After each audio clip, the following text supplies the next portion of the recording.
You wake beneath a ceiling that feels lower than it is, because the weight of stale fragrance makes the air seem heavy.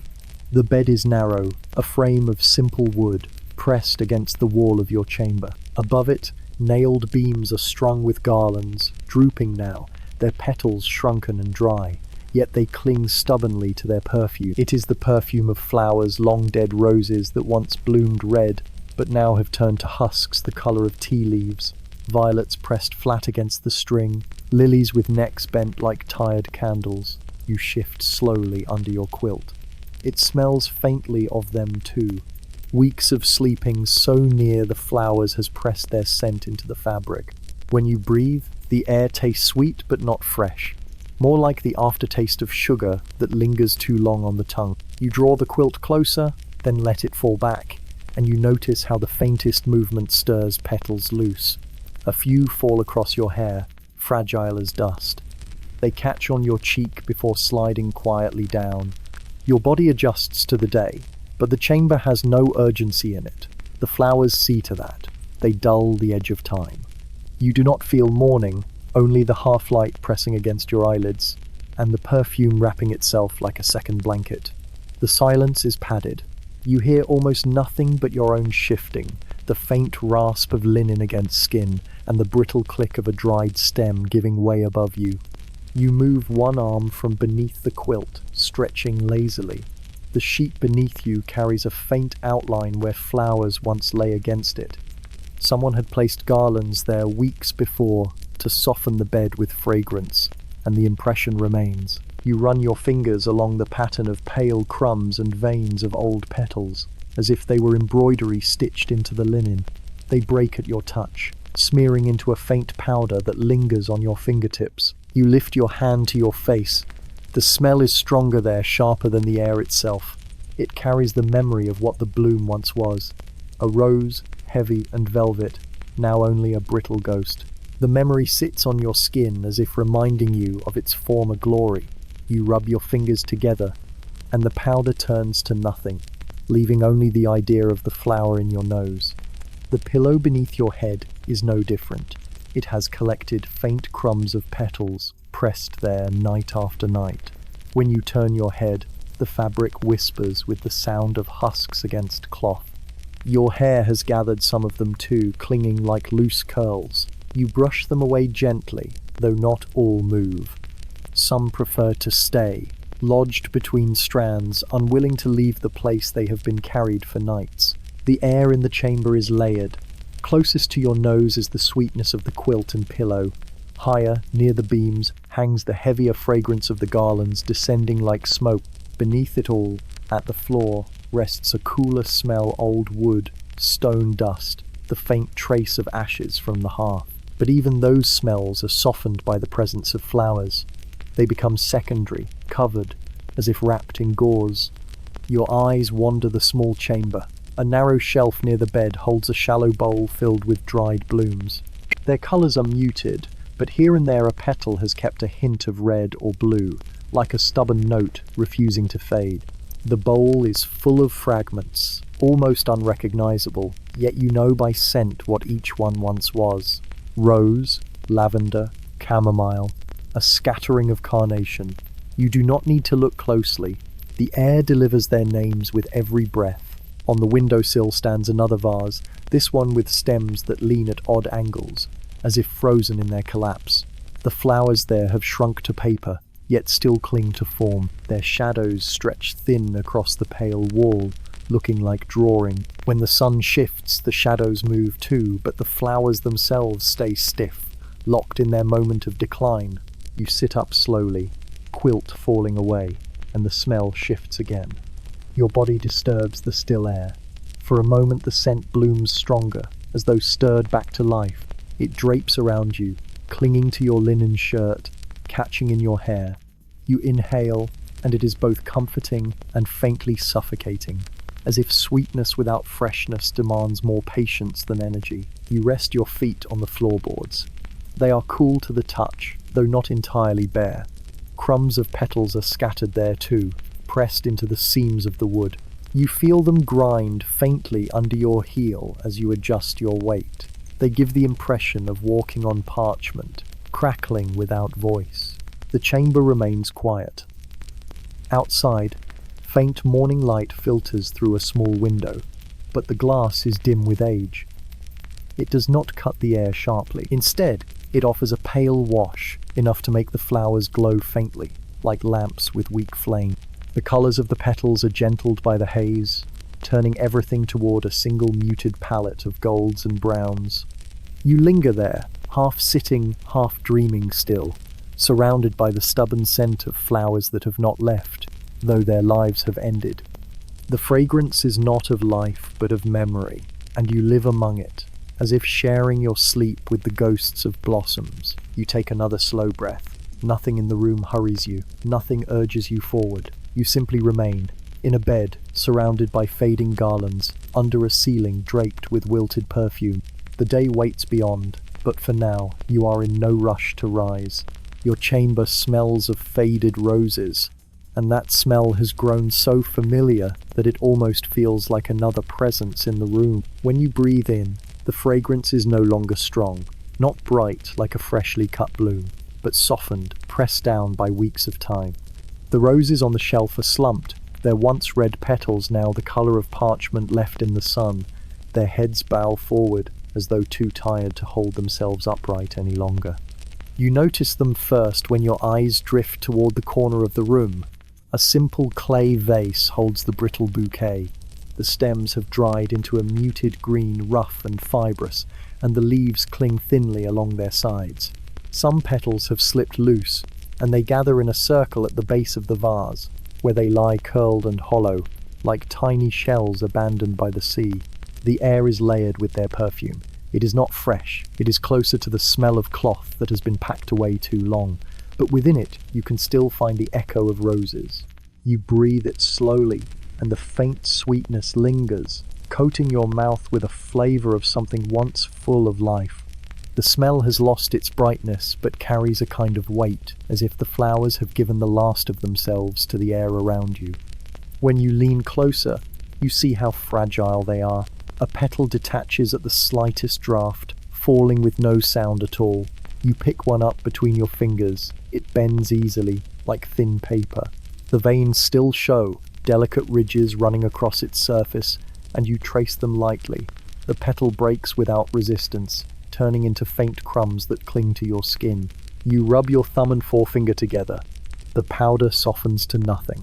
The smell on your fingertips is stronger, though sharper than in the air, as though the flower had saved this last whisper for your hand. You bring it close to your nose, and for a moment you can imagine a garden again, though the garden is long gone. The room holds more than just roses.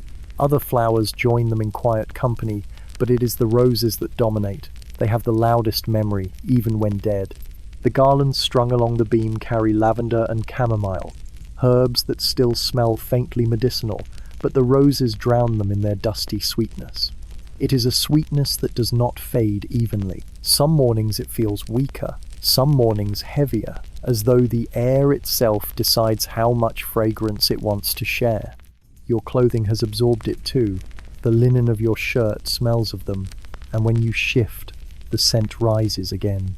You pull at your sleeve and bring it to your face, finding the ghost of roses woven into the threads. It does not smell like the garden. It smells like this chamber closed, quiet, slightly stale but comforting in its persistence. On the floor, a wreath leans against the wall. Once circular and full, it has collapsed into a sagging loop. You reach out with your toe and nudge it gently. It slides, leaving behind a trail of crumbs. A few petals detach and scatter further, fragile enough that you hesitate before touching it again. You leave it as it is, and the scent continues to rise softly from its remains. The window glass is cloudy, and when the light presses through, the faded roses glow faintly. Their edges seem to blur in the pale sun, turning the chamber into a soft haze of shadow and perfume. The light does not renew them, but it gives them a brief gentleness, as if honoring what they once were. You sit and watch the way the sunlight lies across the drooping stems, unmoving, steady, almost ceremonial. You lean back against the bed frame, and the scent settles around you again. It is never gone. It never leaves, not even when you open the door. It lingers in wood, in fabric, in hair. You imagine yourself carrying the roses with you wherever you go, as if the chamber has marked you with its quiet fragrance. Even when you step into the street, you will smell them faintly on your sleeve, and others might smell them too without knowing their source. The roses remain patient. They do not complain. They do not remind you of what they were. They only give what little remains, slow and steady, night after night, morning after morning. You breathe them in once more and close your eyes, letting their tired sweetness cradle you for a little longer. Dust has settled on the bedside garland, a soft grey veil that quiets the already muted colours. You watch the thin film and feel the room grow slower, as though the dust itself instructs the morning to move with care.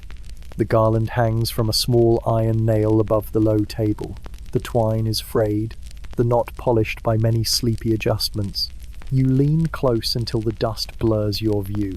A mild draught, more suggestion than wind, lifts a few motes and lets them fall again. You reach out and touch the edge of a rose. The petals sighs, and a crescent of it gives way, collapsing into powder before it reaches the wood. The dust here is not only floral. It is the honest powder of wood and wool, of ash softened by last night's fire, of city soot that found a seam in the leaded glass and decided to stay. The flower dust is its gentler cousin, faintly sweet, willing to settle beneath the garland like a second, paler wreath. You draw a line through it with your fingertip. The mark holds like a narrow path leading nowhere in particular, which suits you. You smear the powder against your sleeve. The linen accepts the smudge without argument and keeps it as if it had always been woven there. You lift the cloth to your face. The fragrance is warmer where fabric meets skin, a tired sweetness that has chosen to linger.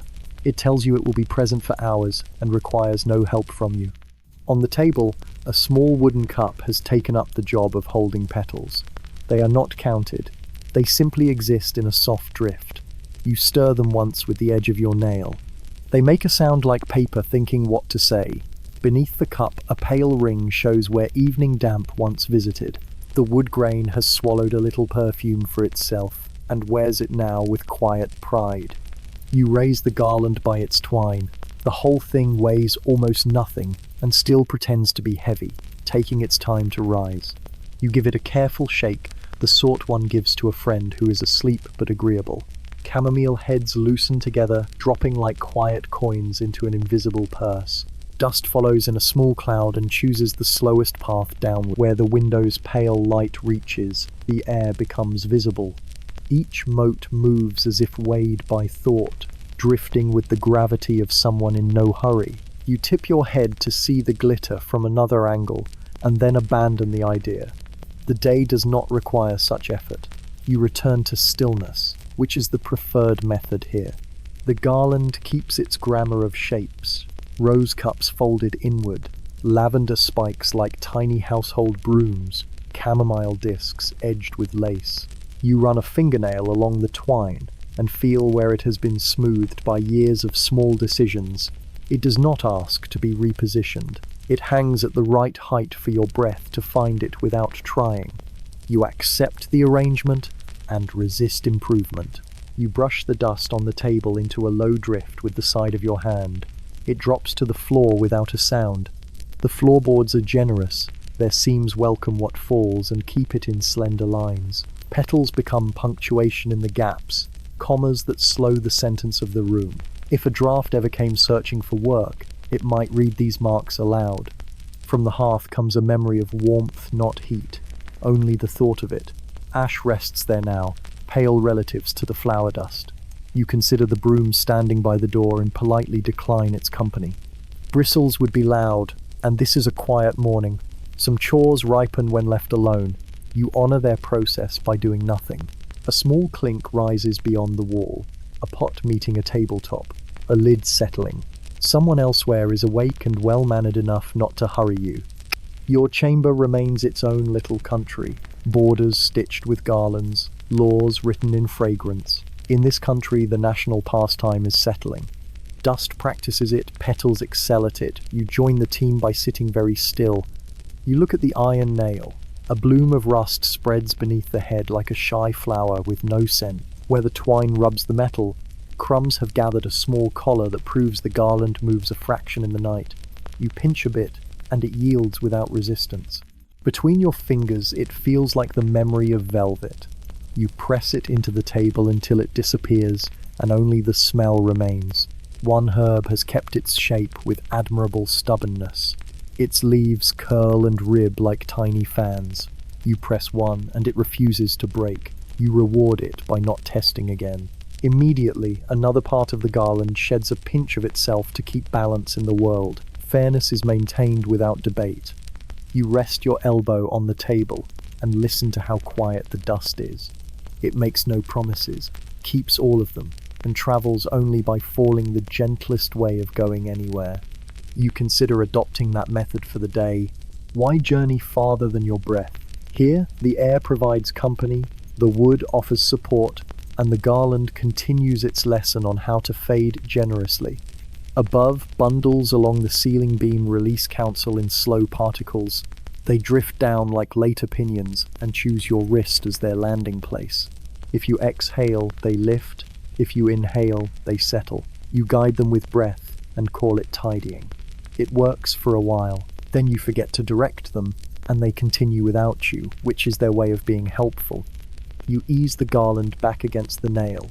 It hangs with visible relief, a tired crown that still remembers ceremony. Around its base, the dust has become a map of where you have been. Here by the bed, here by the table, here above the floor that collects your footnotes. You have documented the morning by almost not moving at all. The fragrance deepens a little as the corner warms. You close your eyes and count nothing. Dust, petals, wool, wood, they climb lightly around you and ask for no reply. You let them. The garland keeps giving what it can. In this hush, the smallest crumble feels like a blessing you do not need to earn. You stretch beneath a heavy quilt that believes in persuasion rather than argument. It urges you to remain exactly where you are by the simple, convincing weight of feathers and stitched linen. The quilt has gathered the night's breath and kept it, so when you move your shoulders, warmth rolls over you like a slow tide. With it comes the thickened fragrance of the flowers. The scent is not quick. It is patient and syrupy, the way honey moves when the room is cool. You bend one knee and feel how the quilt answers with soft resistance, kindly but firm, as if to say that effort is admirable and unnecessary. Petals murmur under the fold near your calves. They have found their way there over many nights, a small drift pooled where the quilt dips. When you slide your foot, they crackle faintly, like shy fire. The sound travels no farther than your own hearing. The air closest to you is warm and ribboned with the perfumes of old garlands. In the pocket under your chin, the sweetness gathers, rounded by sleep, deepened by your breath. Roses melt into lavender, lavender into chamomile, chamomile into something that has no name except plenty. You inhale and the scent rolls across your tongue, not sharp, not new, but generous, as though the room has ladled it out slowly all night and saved a little extra for morning. The quilt carries history in its seams. A line of careful stitches runs in a gentle grid, slightly uneven where a hand was tired, steady where the hand remembered itself. You pass a palm over the surface and feel the fine grit of petal powder lodged in the threads. It is a low country, hills of feather, valleys where your elbow rested, a ridge where the quilt has bunched beside your ribs. You lift that ridge and let it fall. The air stirs, the fragrance deepens, the ridge forgets it was ever a mountain. You stretch your arms above your head, slow as if pushing through cool water. The weight follows and blankets the reach, and your wrists brush the underside of a garland. A few crumbs tumble down like muted confetti. You accept the applause with the gravity of someone who has greeted the day and then elected to remain horizontal. Heat slides through the flowers and changes them. Rose dust loosens and sends up a small swell of sweetness. Lavender answers with a steadier low note. Chamomile softens at the edges like butter left near a hearth. The bed keeps repeating one story in kinder tones.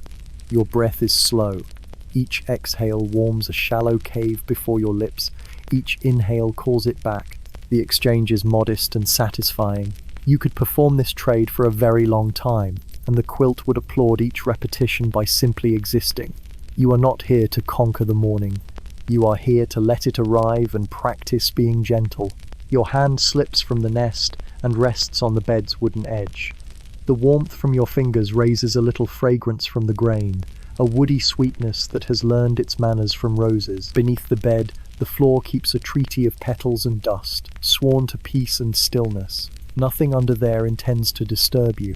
You think of the tiled stove in the corner, grey and quiet now, a dignified tower of yesterday's heat. At night it gives off a deep, even warmth that seeps into the quilt and rests there. This morning, it remembers nothing of fire, yet the bed keeps what it learned.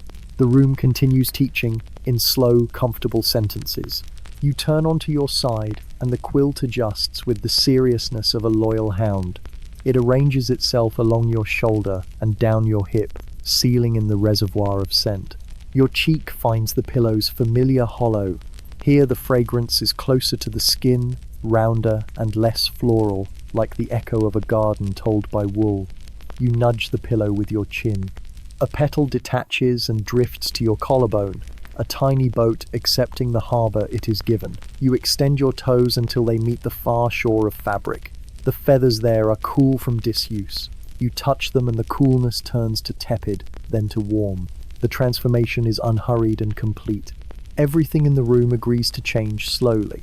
Even the smell obeys this rule, taking its time to climb from the valley near your chest to the hill of your nose. You feel it arrive, patient and sure. You lift the quilt a hand's breadth. A mild current crosses the bed, lifting the perfume and setting it down again an inch away. You let the edge fall and the current stops, as if you have closed a door in the sea. The weight seals the quiet back into place. Your ankle finds the cool of the sheet, where your calf has not been. You roll the sensation along your leg like a coin. Every few inches the chill gives up and joins the general warmth. Above, a garland releases a tiny avalanche. Below, the floor accepts the surrender. You consider rising, mostly as an academic exercise. The idea forms, stretches, yawns, and lies back down. There is nothing urgent to meet, only the steady company of scent and cloth. You test the air beyond the border by lifting the quilt again. Cooler notes greet you. Wood, stone, a hint of last night's ash. You lower the quilt, and those notes bow politely and withdraw, leaving roses to preside. The weight on your chest reminds you that rest can have substance. You are being held by ordinary objects that have perfected their craft. Feathers, linen, thread, and the exhausted generosity of flowers. You stay a while longer and let the warmth thicken the perfume until it is a quiet syrup, pooling in the soft architecture of the bed. You do not drink it. You breathe it, which is better. You turn your palm upward in a gesture that means nothing and accomplishes everything. Petal dust salts your skin. The quilt curves like a slow wave over your knuckles. You decide the day will come to you, one warm inch at a time, carrying its diluted bouquet of yesterday's blossoms. When it does, you will greet it from here, under the helpful gravity of stitched feathers, with nothing to prove and plenty to inhale. A window lets in pale morning light, though it does not hurry to brighten the chamber. The glass is imperfect, faintly bubbled, its surface wavering like water. What light does arrive is thin, a muted wash that softens rather than sharpens.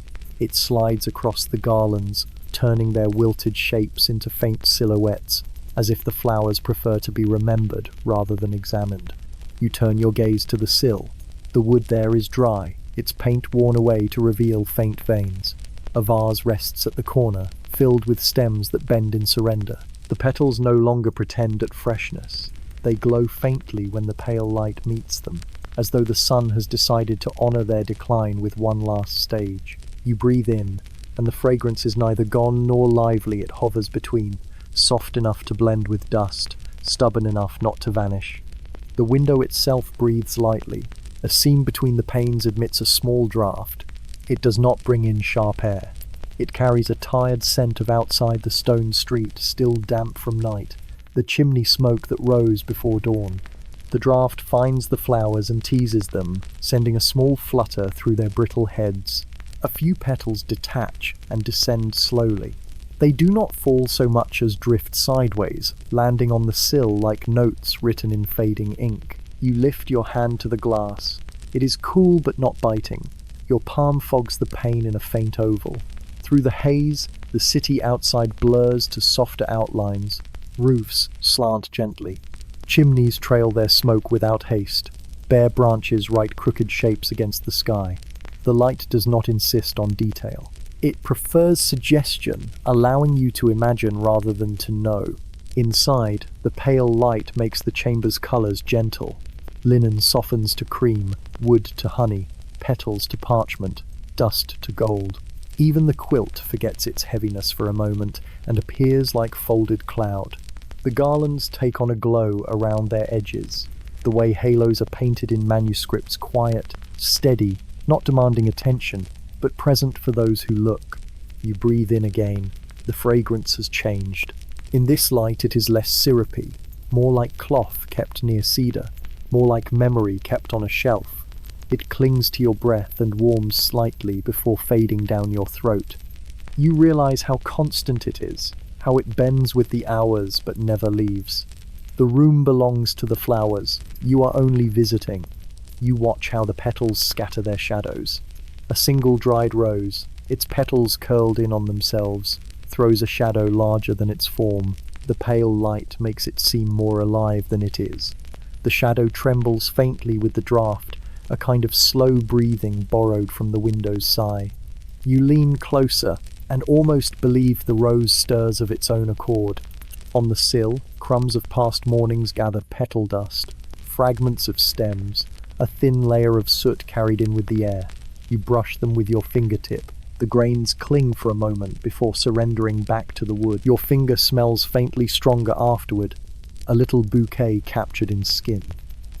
You hold it there beneath your nose for a while, amused at how a fragment of the room insists on travelling with you. The outside world continues at its own pace. A faint clatter of cartwheels reaches you, softened by distance. A dog barks once, then stops. The light does not respond, it keeps its quiet.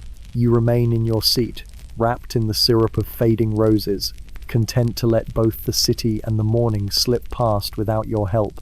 You lean back again, letting the pale wash fall across your face. Your eyelids glow faintly orange when you close them, the colour of thin honey. Behind that glow, the scent of roses grows heavier again, circling through your nose, resting in your chest. The flowers remind you gently that they are not gone yet, not while you are here to notice. You remain still. The light, the dust, the flowers, the quiet, they all keep their slow conversation without you. You simply share the room with them, as if your presence were another petal fallen on the sill, glowing faintly in the pale Vienna morning.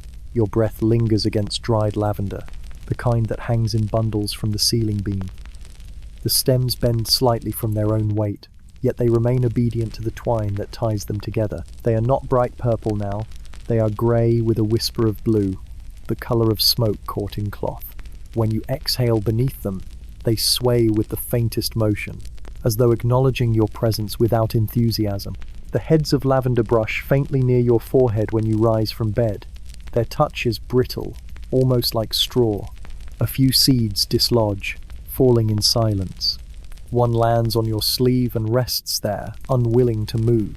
You look at it closely. It is no longer fragrant on its own, but as you breathe, the entire bundle insists on its scent, covering the room with its dry echo. Lavender does not carry the heavy sweetness of roses. Its perfume is thinner, sharper, as if it prefers to be remembered in whispers. You stand beneath the bundles and breathe carefully. The air holds the fragrance in layers, roses at the base, chamomile hovering near the bed, lavender floating somewhere higher, close to the beam. You lift your chin slightly, and the note becomes clearer. A faint bitterness like medicine that was once necessary, but has long since lost its urgency. Your fingers brush one of the bundles. The texture is rough, woody at the stem, crisp at the flowers. They break easily, crumbling against your skin. A streak of powdery grey remains across your fingertip. You bring it to your nose, It smells faintly bitter, yet beneath it lingers the ghost of calm. You imagine people once trusted this smell to ease their minds. Now it lingers mostly as a habit, perfuming the room out of duty rather than power. The lavender hangs in company. Beside it are chamomile discs, now thin and papery, their yellow centers faded to pale straw. Further along, sprigs of rosemary curve downward, still sharp at the tips, though brittle. All of them brush the air when you move beneath, as though your morning has set them into a lazy dance. You step lightly across the floor, and the garlands sway in response. The faint sound of dried herbs rubbing together reaches your ears, a whisper not unlike pages turning in a very old book. The fragrance stirs stronger, as if motion coaxes memory out of the petals. You feel the scent sink onto your shoulders, draping itself around you like another garment. At the beam, the twine is darkened where oils from the plants have soaked into it. You notice small rings of stain around each knot. The knots hold firm, though the fibers fray at the edges. Time is written there as much as in the flowers themselves. You imagine the person who tied them perhaps weeks ago, perhaps months, standing on a stool, arranging each bundle neatly so that the scent would descend toward the bed. Their work continues even now, long after the colors have faded. You stand beneath the lavender, a moment longer, breathing slowly. The air tastes dry, as though it carries powder within it. It is not unpleasant. It slows your throat, encourages you to pause before swallowing. You obey, finding that the room prefers when you move no faster than the flowers fall. A strand of morning light touches one bundle directly, slipping past the glass at an angle. It turns the brittle stems golden, though the color lasts only as long as the sunbeam lingers. Dust glimmers in the same path, small flecks floating downward. Some catch against the flowers, some continue their drift until they vanish near the floorboards. The lavender ignores them, content to hang as it always has, slowly surrendering itself to time. You tilt your head back and close your eyes. The scent is clearer this way, almost medicinal, almost sharp enough to sting, yet it softens the longer you hold it, becoming rounder, calmer, like fabric that has lost its starch. You let it stay in your nose, in your chest, in the chamber itself. When you open your eyes, the bundles sway slightly again, not from your breath this time, but from the faint draft that enters through the imperfect seam of the window. They move together, a small procession above your head, dignified in their tired state. You remain beneath them, receiving their presence like quiet company. The lavender continues to release what little it has left. The roses continue their heavier perfume. The chamomile remains steady in the background. Together they keep the chamber wrapped, not in freshness, but in the long patience of fragrance past its prime. You breathe once more, and the lavender bends gently toward you, as though in acknowledgement. A wooden floor is covered in petals, a design you did not plan, a design the night arranged while you slept. The boards run in long lines beneath the bed and toward the door, and every seam has accepted its portion of color. Faded reds, browns that once were purple, a pale straw from chamomile heads, each hue has settled into the cracks like quiet paint. You lower your feet until your toes meet the boards. The first touch is cool, then patient. The petals compress softly under you and then remain, as if pleased by the appointment. You let your heels follow, weighing the boards with calm approval. They answer in a low creak, not protest, just the way old wood speaks when asked a simple question. The garlands above remain dignified. The dust keeps its promises. The floor takes the morning into itself without ceremony. You move your left foot an inch. A fragile crunch answers, as gentle as a page turning. That sound is the room's version of conversation. You trace the paths the petals have taken. Some fell straight from the beam and landed where they wished, unambitious and content. Others drifted sideways and found the narrow channels between planks, where drafts are few and patience is long. In those seams the colors look stronger, as if the wood enjoys sheltering them. The floor shows a small talent for curation. By the bedpost, a faint stripe of beeswax remains from some earlier attention with a cloth. It has trapped a row of lavender crumbs and a line of chamomile dust. When the light reaches that place, the wax gleams with the modest pride of a job half finished, and therefore repeated. You touch it with the side of your hand. The boards feel smoother there, the smell warmer, a mingling of old honey and older flowers. Not busy, just present. Your toes explore the floor as if it were a map. You find shallow valleys where the wood has worn under shared footsteps and rest there, the way travellers rest in an inn by habit more than decision. In one valley, a tiny drift of violet dust has gathered, carried by draughts too lazy to cross the room. You brush it into a small crescent with your foot. The crescent holds. The floor is kind to shapes that declare no urgency. At the threshold, the seams narrow. Whoever laid the boards saved their neatest edges for the entrance, a polite gesture toward order. Even so, a trail of petals leads outward, the evidence of last night's small migrations. You picture them travelling in dignified procession toward the corridor, only to change their minds at the door and settle in a border like city folk at a festival rope. Borders do like company. You crouch and examine the texture more closely. The petals are thin as wafers now. Some have curled into shells. Others have flattened until the grain shows through them. Where two overlap, the colours deepen, a quiet conversation between yesterday and the day before. You lift one with a fingernail. It gives you its scent, like a minor confession, more honest than strong, then collapses into powder the moment you stop listening. A line of daylight creeps across the floor from the window, and within that pale bar, the petals brighten a little, as if the sun were blessing their retirement. Dust floats through the beam, selecting targets with no urgency. A few specks settle on the back of your hand. You turn your wrist and watch them slide toward your thumb, reluctant to let go. Gravity writes its gentle alphabet across your skin. You stand and take 3 slow steps, heel to arch to toe, letting the boards speak their low vowels. Under your right foot, a split in the wood has opened into a narrow mouth. It holds a strand of rosemary like a sentence you once meant to finish. The fragrance rises when you press there, not a flare, only a soft reminder. The room adds it to the mixture already in the air. Nothing here is allowed to be lonely. A broom leans near the stove, bristles stiff with honesty. It suggests action, which is generous of it, and you agree that action is admirable in principle. For now, you practice the common art of postponement. Chores ripen when ignored properly. The floor does not mind.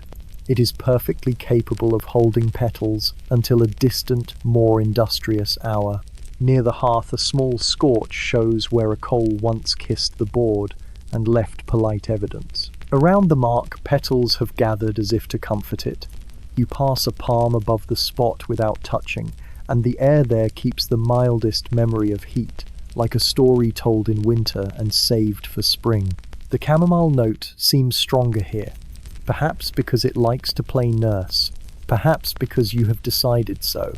The room is willing to honor your logic. Under the bed, the light is sparse, but even in shadow, the floor's seams glint with color. You peer into the quiet cavern. The space keeps its own weather, a cooler scent, a hush of dust that prefers privacy, the dull shine of a forgotten pin. You leave the pin where it is. It has responsibilities there, holding nothing to nothing with exemplary devotion. You sit back on your heels and then settle cross-legged. The floor accepts your weight as if it has been waiting for the appointment. You rest your hands on your knees and breathe the bouquet arranged at ankle height. It is less rose here, more straw, more chamomile, with a ribbon of lavender drifting down from the beam. The mixture feels honest, low to the ground, content with being almost nothing. A small draught walks the length of the boards and gathers courage near the door. It lifts a petal to remind itself of its purpose, then sets it down again. Satisfied, you nod in agreement. Practice is valuable, even for air. The room appreciates effort that changes very little. When at last you rise, the prints of your feet remain in petal dust, like temporary thoughts. They will blur as soon as the next draft holds a meeting. Until then, you have signed your name the quiet way, in a script the floor can read and forget at its leisure. You return your toes to the warm island beside the bed. The petals there welcome you with the politest crackle. Nothing in this chamber hurries to become something else, and the floor, faithful archivist, keeps the record. You touch a vase of wilted lilies. and the gesture feels almost ceremonial. The vase itself is plain, clay darkened by years of water, its rim chipped at one edge where someone once set it down with less care than today. It rests on the windowsill, half lost in the pale morning glow. The lilies lean like weary figures, their necks bent, petals folded inward as though guarding the last of their fragrance. When your fingers reach the edge of a petal, it yields with surprising ease. It is no longer fleshy or strong, it is thin, brittle, more parchment than bloom. The texture surprises you. It crumbles like pressed paper, releasing no sound except the sigh of dust falling. You rub the fragment between thumb and finger. A smear of pale brown powder appears, faintly sticky from the oils that once made it luminous. You raise your hand to your nose. The fragrance is faint but stubborn, a diluted echo of sweetness, the kind that lingers long after the room has forgotten the feast. You tilt the vase slightly. The water inside has long since disappeared. What remains is a crust at the bottom, a circle of stain that shows where stems once stood fresh. The stems now are hollow, their color washed out. They rattle softly against one another when moved. The sound is like a small wind shifting through reeds, too dry to carry any tune. You let the vase settle again. Its weight is slight compared to what it once held. A few petals slip from the flowers' heads and slide down the side, leaving trails of powder. They gather in a small drift at the base, touching the wood of the sill. You trace the outline of one fallen petal with your fingertip. It is shaped like a delicate boat, curled upward at the edges. You imagine it could float, but only in air, not in water. The lilies still retain a faint elegance. Even in their decline, they arch gracefully, stems bending in curves rather than angles. Their faces bow toward you, as if acknowledging your presence in the room. Their silence is dignified. They do not beg for attention. They simply exist, giving what fragrance they can until even that fades. You lean closer, letting your breath mingle with them. The faintest release of scent occurs a ghost of what once filled churches and parlors alike. You close your eyes and allow the smell to settle. It is neither fresh nor sour. It hovers somewhere between, like the memory of sweetness. You recall that lilies, even when alive, carried a heaviness that lingered long after the bouquet was moved away. That heaviness remains now, subdued but still steady, woven into the fibers of the quilt, the hair on your collar, the boards beneath the sill. The light from the window paints the petals a soft gold. The dust on their surfaces glows faintly, as if powdered with some secret metal. Shadows stretch from the petals across the sill, making them appear larger than life. You watch them for a time, content with their stillness, their refusal to hurry. Your hand rests against the vase again, this time on the clay body. The surface is rough, but warmth from your skin makes it feel softer. You imagine the vase has been touched by many hands before yours, each one leaving something unseen. It is not only flowers that linger here, it is the quiet record of everyone who has once leaned close to breathe their tired sweetness. You let your palm stay there, absorbing the coolness, the faint grit of dust, the stubborn dignity of the lilies. The vase does not shift. It keeps its place on the sill, as though it has always belonged in this exact square of light, holding what remains of the blossoms. When you draw your hand back, a petal clings briefly to your sleeve before falling to the floor. It joins the others in the slow drift that carpets the boards. You watch its descent with patience. The fall is not dramatic. It is steady, practiced, inevitable. You think the flower has rehearsed this moment many times in silence. The lilies stand, wilted yet unwavering. They are not fresh, not fragrant in the way they once were, but they keep their role. They fill the room with a presence that asks nothing more than to be shared in this quiet hour of Vienna morning. You sit with them, and the room accepts the stillness as perfectly complete. The bed frame smells of old wreaths, the perfume of countless nights pressed into wood.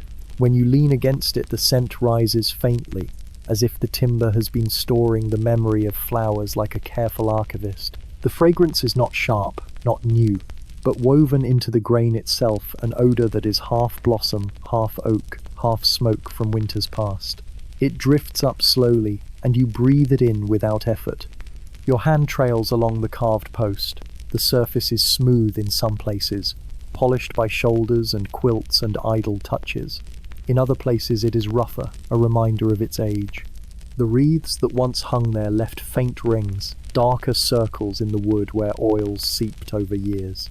You trace one ring with your fingertip and imagine the garlands that once crowned it: roses, lavender, lilies, each leaving behind a shadow of itself. You lean your cheek to the wood. The smell deepens, warmed by your skin. It is richer here, close to the knots where the fragrance has lodged itself most stubbornly. It reminds you of nights spent in silence, when the flowers filled the room and the bed absorbed their perfume while you slept. Now, even after petals have fallen and stems have dried, the bed remembers for you. The frame creaks faintly when you shift your weight. The sound is gentle, as if acknowledging your presence. In that creak, too, is a note of scent, the release of dust, the warmth of timber, the trace of dried blossoms long gone.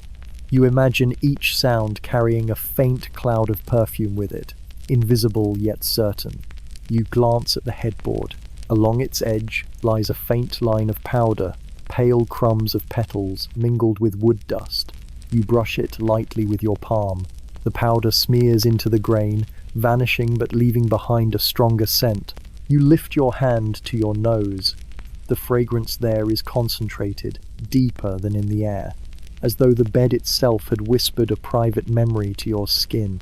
The garlands above drop a few more fragments. They land on the bed frame, bouncing once before settling into the corners. You watch them rest there, completing the design. The bed frame has become a collector, a quiet host of these remains. It does not protest the clutter. It seems almost proud to carry them, to hold the story of the flowers a little longer. You sit on the edge of the mattress, feet touching the floor, and let your back rest fully against the headboard. The wood is cool at first, then warms under your spine. The fragrance rises stronger here, pressed out by your weight. It fills your breath with an aroma that is both floral and woody.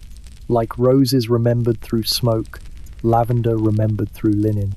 A shaft of morning light shifts and lands across the frame. Dust motes spark briefly, catching on the carved edges. They make the old wood glow as though polished anew. You notice how the scent grows softer in this light, diffused by warmth. For a moment the fragrance seems to blend with the sunlight itself, the two indistinguishable. Your fingers drum lightly on the post. Each touch releases another note of the bed's quiet perfume. You feel the rhythm of time in it, each knock echoing the many days this frame has carried you, the many nights it has listened without speaking. All the while, the wreaths and garlands have left their gifts, layering the fragrance until it is impossible to separate one bloom from another. You close your eyes and rest your forehead against the wood. The scent envelops you, steady and calm. You breathe in and exhale slowly, and the bed frame answers with its silence, its perfume, its patience. In this chamber, even the furniture dreams of flowers. You dress in quiet layers of linen, each one touched faintly by the perfume of old flowers. The shirt you lift from the peg carries the tired fragrance of garlands, for it has been hanging beneath them for weeks. You shake it gently, not to clean it but to wake it, and a soft dust rises, drifting away before settling again on the boards. The cloth smells faintly sweeter for the movement, as though the fibers have agreed to share what they were keeping. You slip your arms through the sleeves. The linen whispers against your skin, cool at first, then warmer as it accepts you. The fragrance clings closer now, pressed between fabric and body. It is the ghost of roses, the memory of lavender, the background hum of chamomile. Each layer carries its own note, but together they form the same tired harmony that the chamber has always sung. You reach for a second shirt, thinner, meant as a modest shield against drafts. It too smells of flowers, though not as strongly. You tie its cords loosely, and the knot holds a faint powder from petals fallen days before. When you touch the knot to tighten it, your fingers pick up the scent, sharper here, closer, unwilling to fade. You lift your hand to your nose briefly, curious at how persistent the perfume remains. It lingers like a polite shadow, unwilling to leave. Over the shirts comes a long linen tunic. Its hem brushes the bed as you pull it on, stirring crumbs of petals into the air. You do not mind. The petals float for a while, then land somewhere else, as they always do. They seem to enjoy this small migration, from bed to sleeve, from sleeve to floor, from floor back into the seams of the wood. The tunic smells faintly musty, but even that must carries a sweet undertone. Flowers soften everything here, even dust. You tie a belt of woven wool around your waist. The belt is plain, but when you lift it from the peg, a dried sprig of rosemary tumbles loose. You stoop to pick it up. Its smell is sharper, stronger than the roses or lavender nearby. A note of bitterness in a room otherwise softened. You rub it lightly between your fingers and feel the small release of oil. It stains your fingertip faintly dark. You lift it to your nose and breathe, letting the sharper smell cut through the sweetness for a moment. Then you tuck it back into the belt, letting it remain as an accidental companion. Your stockings lie folded at the foot of the bed. When you unroll them, they too carry the perfume, though here it is muted by wool. The scent rises only faintly when you stretch the fabric, a soft reminder that nothing in this room escapes the influence of flowers. You pull them on slowly, feeling the roughness of the weave, the warmth gathering as they reach your knees. You set your shoes by the door. The leather smells of itself, strong and earthy, but even here you catch the faintest sweetness clinging to the insides. Petals have drifted into them overnights, and their powder has lodged in the seams. You leave the shoes for later. Bare feet on the boards feel truer to the morning. At last you smooth the layers with your palms. The linen lies flat again, but its scent rises with every touch. You cannot move without stirring the fragrance. It has woven itself into you, into your clothing, into the morning. When you step outside this chamber, the flowers will go with you, hidden in fabric folds, tucked into seams, carried on your breath. You sit for a moment on the edge of the bed, adjusting the cuffs of your sleeves. Petal dust falls from the quilt and clings to your lap. You brush it gently, but some of it refuses to leave. It melts into the cloth, determined to remain part of your day. You accept this. It is easier to carry flowers with you than to resist them. The air around you feels thicker now, as though your clothing itself exhales perfume. You stand slowly, and the scent follows, enveloping you. Dressing has become another way of breathing. You do not mind. You will walk through the day clothed not only in linen, but in the patience of flowers that have outlived their bloom. A table is scattered with petal dust, the kind that collects in quiet layers when no one bothers to sweep. You rest your hand upon the wood and feel the faint grit cling to your skin. It is not coarse. It is soft, like flour sifted too thinly, like paper rubbed to powder. The dust does not complain at being moved. It shifts easily, leaving behind faint smears that darken the table's pale grain. The table itself is plain 4 legs, a surface worn by years of cups, knives, and elbows, yet now it carries a decoration that requires no effort. Petals, crumbled by time and air, have fallen in uneven constellations across it. Some are whole enough to keep their shape, curled like tiny bowls. Others are no more than stains of colour, faint shadows of red or purple pressed into the wood. You notice how they cluster at the edges, where garlands lean above, as if the corners of the table were their natural resting place. You drag one finger across the surface, slowly. The trail it leaves is a narrow road through a pale country. At its edges, tiny ridges of dust pile up, obedient to your passing. You pause and look at your fingertip. The powder clings in a faint crescent, carrying a smell sharper than the room's air. You lift it closer to your nose. The scent is stronger here, a concentrated echo of the flowers that once lived brightly. It lingers stubbornly in the grooves of your skin. You rub your finger against your thumb, and the dust dissolves into nothing. A faint film remains, invisible but fragrant. You open your palm and sniff again. The table has given you its quiet gift, and you accept it. The fragrance is not fresh, not even lively, but it has the honesty of what remained. A small bowl sits near the center, half filled with fragments. Someone once gathered petals deliberately, scooping them into the vessel as though to preserve their fragrance. They lie now in a gentle heap, edges curled, colors faded, When you stir them with a fingertip, they rustle faintly, like dry leaves in autumn. Their smell rises briefly, sharper than expected, before sinking back into stillness. Beside the bowl lies a narrow knife, its blade dulled by use. A single petal rests against the metal, stubbornly clinging. The contrast between steel and softness is amusing. You lift the knife and the petal falls, fluttering slowly until it joins the others on the table. Even here, the flowers refuse to hurry. At the table's far edge, near the window, light spills across the dust. Each grain catches briefly, turning the surface into a dim constellation. You lean closer and exhale. The dust stirs in faint swirls, lifting into the air for a moment before settling again. The fragrance blooms stronger when disturbed, then fades as quickly, like a memory tested and put back on the shelf. You sit at the table, elbows resting where the dust is thickest. Your sleeves pick up the powder, though you do not mind. The flowers cling to you in every way, on your skin, in your hair, woven into the fabric of your clothing. It is impossible to separate yourself from them now. Even this simple gesture of sitting is enough to remind you. The wood beneath your arm is warm where the sun touches it, cool where the shadow remains. In both places, the scent is steady, though different.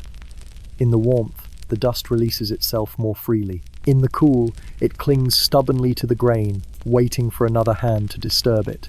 You alternate between the two, moving your arm lazily, breathing in the difference. On the floor beneath, a drift of petals has gathered where the table legs meet. You see them huddled in a small mound, undisturbed, as though waiting to be noticed. Their colors are dull, yet in the dim corner they look darker, more deliberate. You do not touch them. They are already arranged as they wish to be. You lean back in the chair, letting the table keep its display. It is not clutter, not mess. It is simply another way the flowers inhabit the room. They will continue to fall, to crumble, to gather, until the table belongs entirely to them. You breathe deeply, filling your lungs with their quiet perfume, and let the dust settle again on your skin. The doorway is framed by faded garlands, their stems twisted into a tired arch. You pause before stepping through, noticing how they hang as though guarding the threshold. The twine that holds them has darkened, frayed by time, but it remains stubbornly in place. The flowers themselves are brittle now, their colors softened into pale echoes, rose heads bowed like elderly figures, lavender stalks stiff yet trembling, chamomile discs thin as parchment coins. You raise your hand and brush the edge of one garland lightly. The petals crumble at your touch, drifting downward in slow surrender. They land on the worn threshold stone, joining countless others that have marked this passage. A faint powder remains on your fingers. You bring it to your nose, and the fragrance is faint, but distinct sweetness turned gentle, memory turned perfume. It clings longer than you expect, as though unwilling to leave your skin. The arch has grown uneven with time. One side hangs lower, giving the impression that the flowers lean in to greet you. They do not speak, but their presence is deliberate. To pass beneath them is to agree to their company. They perfume not only the room behind you, but also the corridor ahead. Even the air that escapes through this doorway carries their tired sweetness with it. You look closely at the knots that hold the stems. Dust gathers there in small grey tufts, caught between fibres. Some of the knots have loosened slightly, enough for sprigs to droop at odd angles. Yet none have fallen. They hold on with quiet dignity, as though determined to continue their task a little longer. The flowers may be dead, but their arrangement persists, stubbornly framing the space where people come and go. When you exhale, the garlands respond.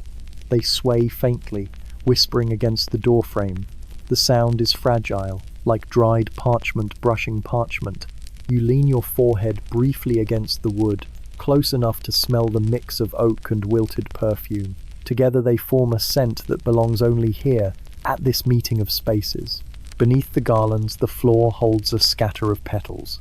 They form a pale carpet that no one sweeps away. Each step through this doorway carries a few with it, pressed into shoes, brushed against stockings. You see faint trails leading down the corridor, evidence of countless crossings. The flowers extend their presence far beyond the chamber, following in silence wherever you go.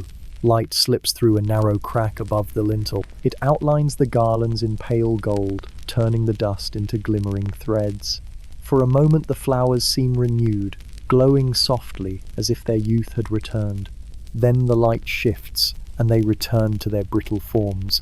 You breathe the difference, aware of how quickly brightness turns back into shadow.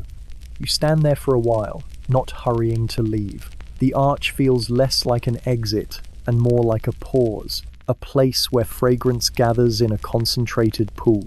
You let it wash over you, filling your chest with the layered notes of rose, lavender, and chamomile. Each has lost its clarity, yet together they create a perfume gentler than any single bloom could offer. At last you step forward.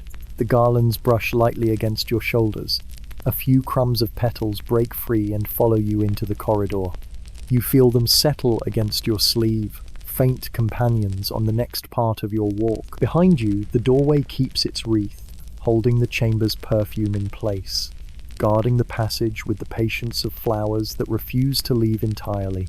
You step into a cold corridor, and the air changes its manners.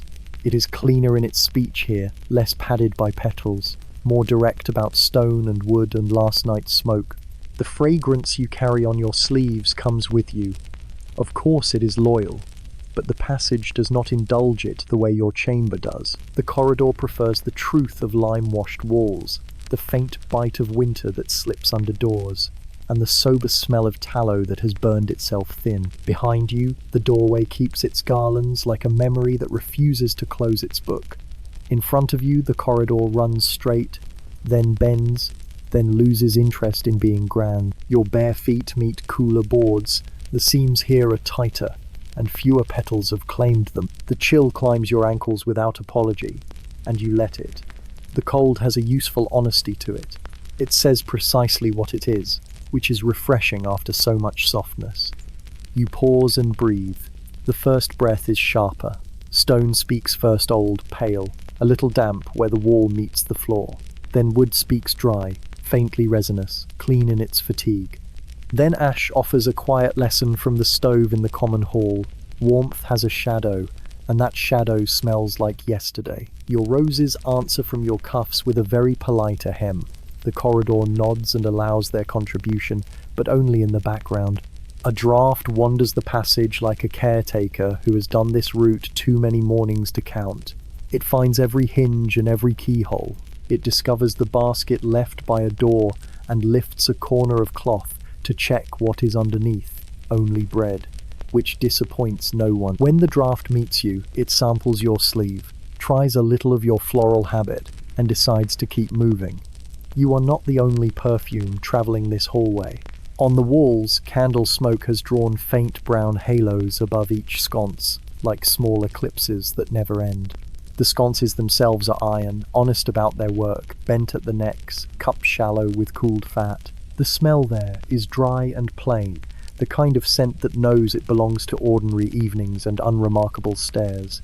Your flowers listen and settle themselves, as if they understand they are guests here. At your left, a door shows a blackened thumb place near the latch, where the house has been touched most often. The wood there smells faintly human wool, skin, a memory of soap that was more lie than comfort. Above the lintel, a dried bundle is fixed, but smaller than yours, a modest sprig of rosemary, a single head of chamomile, 2 tired threads of lavender. Their scent has retired early in this cold. They supervise rather than participate. The floor creaks with careful vowels when you shift your weight. Far away, a second creak answers somebody else's mourning making itself known. The corridor accepts such communications and files them in the same ledger as the wind. Your own steps are slow, and the wood approves. Haste would make a scene. You give the boards your most considerate heel to toe, and receive in return a sound that is more greeting than complaint. Light here is thin and useful. It slips from a stairwell above and slides along the plaster like water that has agreed to behave. Where it touches the wall, the lime wash shows its roughness, a pale shore pitted with tiny shadows. You place your palm there. The stone is cool, but not angry about it. Your skin warms a small oval and brings up a scent like clean dust, almost mineral, almost bread dough before it remembers yeast. You approve. The corridor appreciates your approval and continues being itself. A rope, knotted at intervals, hangs beside the stairs for cautious hand. The fibers hold the faint smell of tar and winter mittens, and, nearer your nose, a suspicion of smoke that has walked this way for years. When you lift the rope lightly, dust frees itself in a delicate shrug and drifts downward to meet the boards with unremarkable grace. The rope swings once, and then decides that is enough movement for the day. You pass a niche in the wall where someone keeps a small clay dish for spent wicks and a stub of chalk for messages that no one writes. The dish remembers tallow and a whisper of beeswax from a more generous candle used on a feast day. The chalk offers only the scent of itself, dry, simple, useful. You consider writing hello to no one in particular, then decide the corridor prefers you to keep your sentences in your breath. From below comes a breath of cooler air carrying the odor of the street, damp stone, a trace of horse, a rumor of the river locking itself into ice along the edges. The city's talk is hushed by distance and by walls that were built to mind their own business. Your floral sleeves give the street air a friendly nudge. The street air nods politely and stays itself. Vienna keeps to its side of the door unless invited in. You continue past another door. Under it, the faintest line of light glows, and with it a thin ribbon of warmth that has escaped from someone else's morning. In that warmth you catch a very small, dignified perfume of apple peel and cinnamon rind rescued from yesterday's water. The corridor allows this luxury to pass without comment. Your sleeve gathers a hint of it anyway, because your sleeve is sociable. A stairwell opens, cold, descending like thought down a long sentence. You lean over the rail and look into the grey that collects there. It smells of shoes, of damp wool easing toward dryness, of oak that has learned to forgive winters. Somewhere deep, a door latches. Somewhere near, a mouse considers your presence and decides you are too slow to be interesting. You respect the mouse's judgment and return your gaze to the pale band of light above. You rest your shoulders briefly against the wall. The limewash accepts you with chalky dignity. Your flowers are quieter here. Something about stone persuades them to keep their stories short. You listen to the corridor's own tale, a chronicle of steps, an archive of drafts, a census of keys. It has no climax and no last page. It is perfect for mornings when your pulse is content to be a servant rather than a herald. You lift your hand and let the back of your fingers skim the rough plaster as you walk. The texture teaches your skin a small lesson in humility. Each snag of grain releases a pinch of wall dust that smells like thyme stirred with water. Your joints answer by moving more slowly, as if speed would be untidy here. The corridor rewards your restraint by not stealing your warmth. At the bend, a narrow window admits a slice of sky the colour of tin. The glass there is not clean enough to be proud, not dirty enough to be ashamed. Its cold breath meets your cheek and tells you exactly what season it is, in case you had forgotten in the perfumed chamber. You have not forgotten, but you appreciate the clarity. You breathe in, and the air tastes like a promise to be crisp all day. You stand a moment longer, between the garlanded hush behind you and the sensible chill ahead. Your sleeves keep their bouquet, modest now, respectful of the corridor's plain speech. The boards keep their creak. The walls keep their dust. The candles remember their halos. Nothing here argues with anything else. The passage is simply a long breath taken by the house. You add your own breath to it, then continue, warm at the wrists, cool at the ankles, perfectly instructed by the corridor in how to walk without waking the day too quickly. Neighbors' rooms carry similar scents, so the corridor begins to feel like a small market of hush, each door an open jar of faint perfume. You walk slowly, and every few steps the air changes its mind. First you meet lavender from the left, thin and bookish, then a drift of rose from the right, familiar as your own sleeves. Ahead, chamomile waits in an even voice, and somewhere very distant, A courageous sprig of rosemary lifts its sharper note like a raised eyebrow. You smile without moving your face. The building has invented a quiet bouquet all by itself. At the first door, a bunch of flowers is tied with ribbon that has forgotten its original color. The knot is tight, plainly done, and the stems have shrunk under it until they look like thin bones. You lean closer. Chamomile discs, once fat with yellow, are now pale coins pressed flat. Their scent remains good-natured, simple as warm water. When you exhale, a few crumbs reach for the floor and make it professional in their descent. A draft collects them and files them along the baseboard with the others. Opposite, another door wears its wreath like a hat tilted to one side. The string has stretched, and the bouquet hangs lower than it meant to know tragedy, only a new style. This one is mostly roses, large heads now small, petals gone from velvet to paper. The smell is gentle but persistent, like someone who speaks softly and never leaves the room. You touch the door's plank with the back of your fingers. The wood answers with the faint warmth of lives lived behind it, the tiniest note of soap, wool, and last night's talk. Further along, a narrow beam supports 3 small bundles in a row: lavender, sage, and something you cannot name, the stems too exhausted to introduce themselves. The beam smells of smoke that once had opinions and now has none. You raise your face to these bundles and draw an even breath. Lavender proves itself again tidy, a little dry in its advice, while sage contributes a leathery, greenish memory of kitchens. The unnamed herb says only that it once meant to help and, in some way, still does. You accept all 3 and continue. A child's shoe waits by a threshold, turned on its side, the leather stiff from winter. Petals have settled in the hollow where a heel would rest, making a small nest of polite colours. As you pass, you picture a foot sliding in, carrying the nest down the stairs in secrecy. The corridor approves of such quiet smugglings. It has always liked to share its decorations with the world below. Your sleeve brushes the shoe and picks up a petal or 2 for later, which is the way friendships begin. Someone has hung their bunches high, far above the reach of curious hands. These are dark with dust, bordering on grey, the original hues present only in rumour.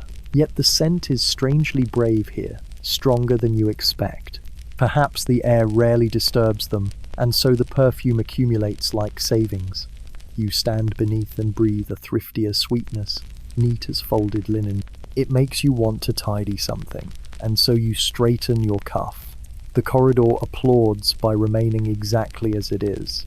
A door opens a hand's width and closes again, careful not to spill warmth.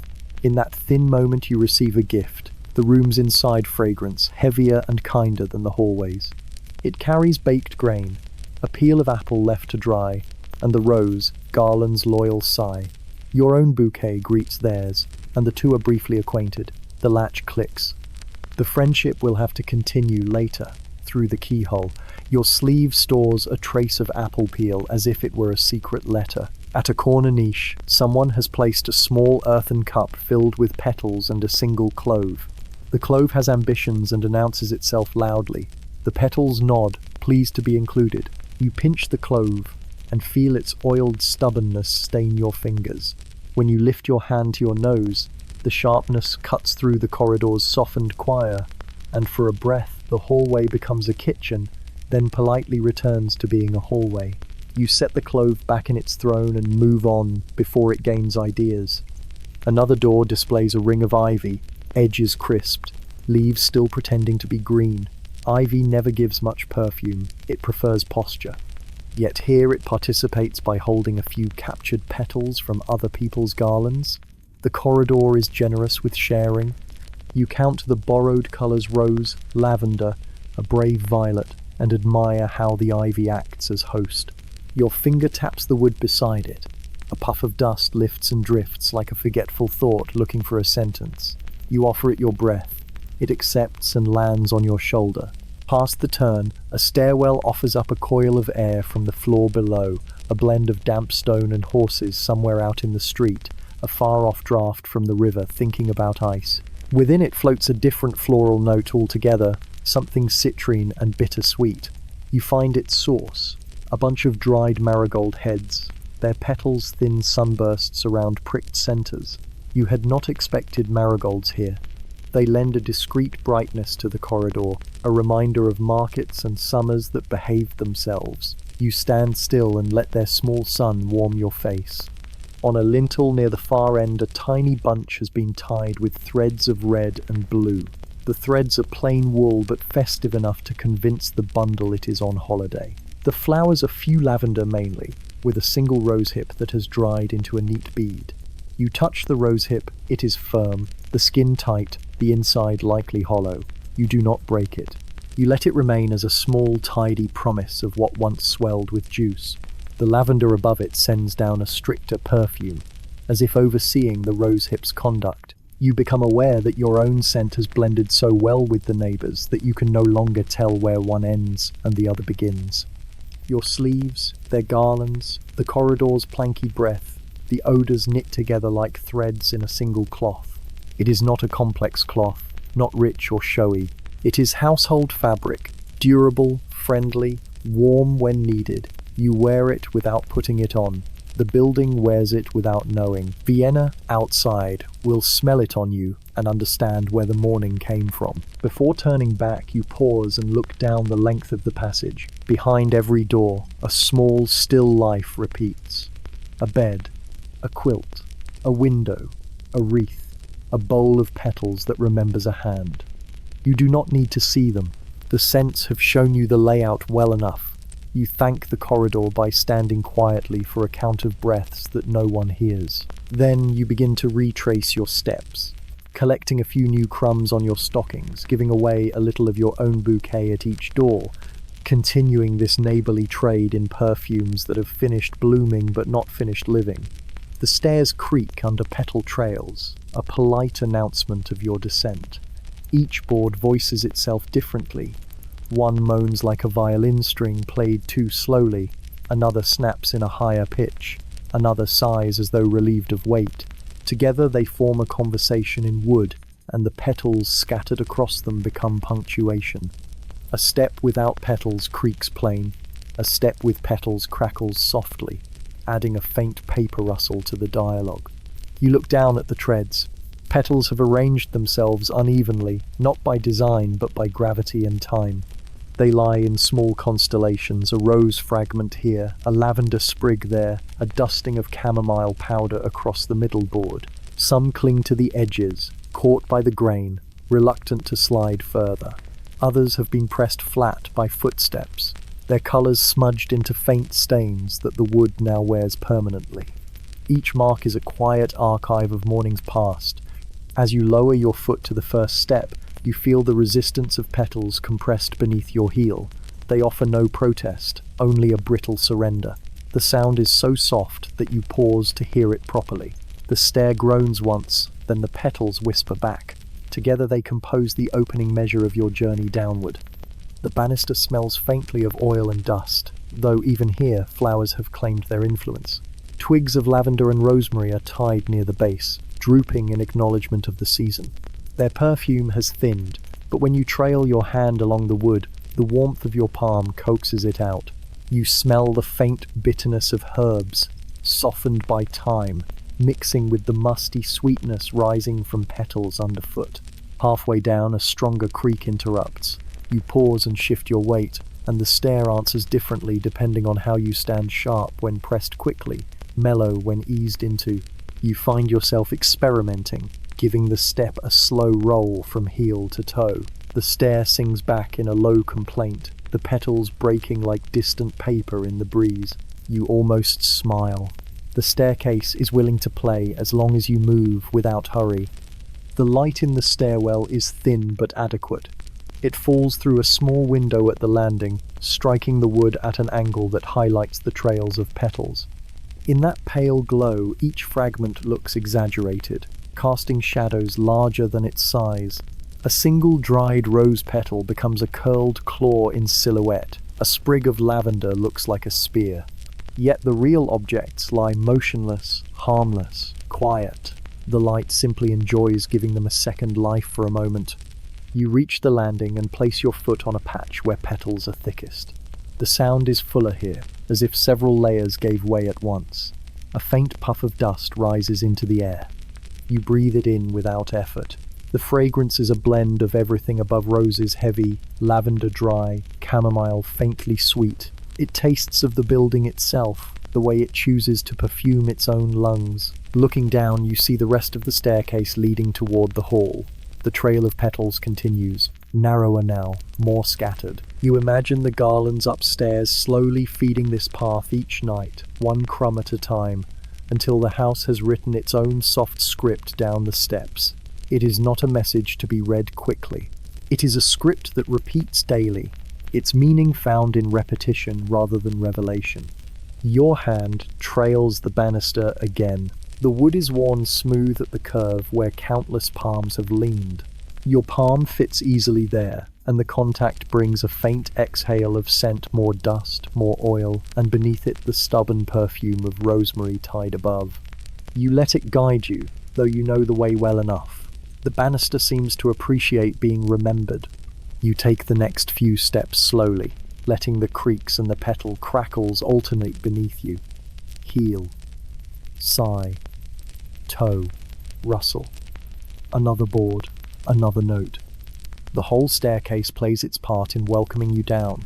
You feel less like someone descending and more like someone being carried, the wood and the flowers agreeing to lower you gently into the next space. When you reach the bottom, a small drift of petals has collected against the wall, pushed there by drafts and shoes. They look like they belong to no single room, no single wreath. They are the staircase's own bouquet, gathered from above and stored neatly at its foot. You pause and breathe the mixture. It is quieter than before, but it has its own dignity. You step past it carefully, as though not to disturb a sleeping host. Behind you, the stairs return to stillness. The creaks fall silent, the petals stop speaking, the banister forgets your warmth. The trail remains, waiting for the next morning, the next descent. You carry its perfume with you, woven into your stockings and clinging to your sleeves. As you step forward into the hall beyond, a common hall receives you, and the air changes again, not cold as the corridor, not perfumed as your chamber, but something assembled from both.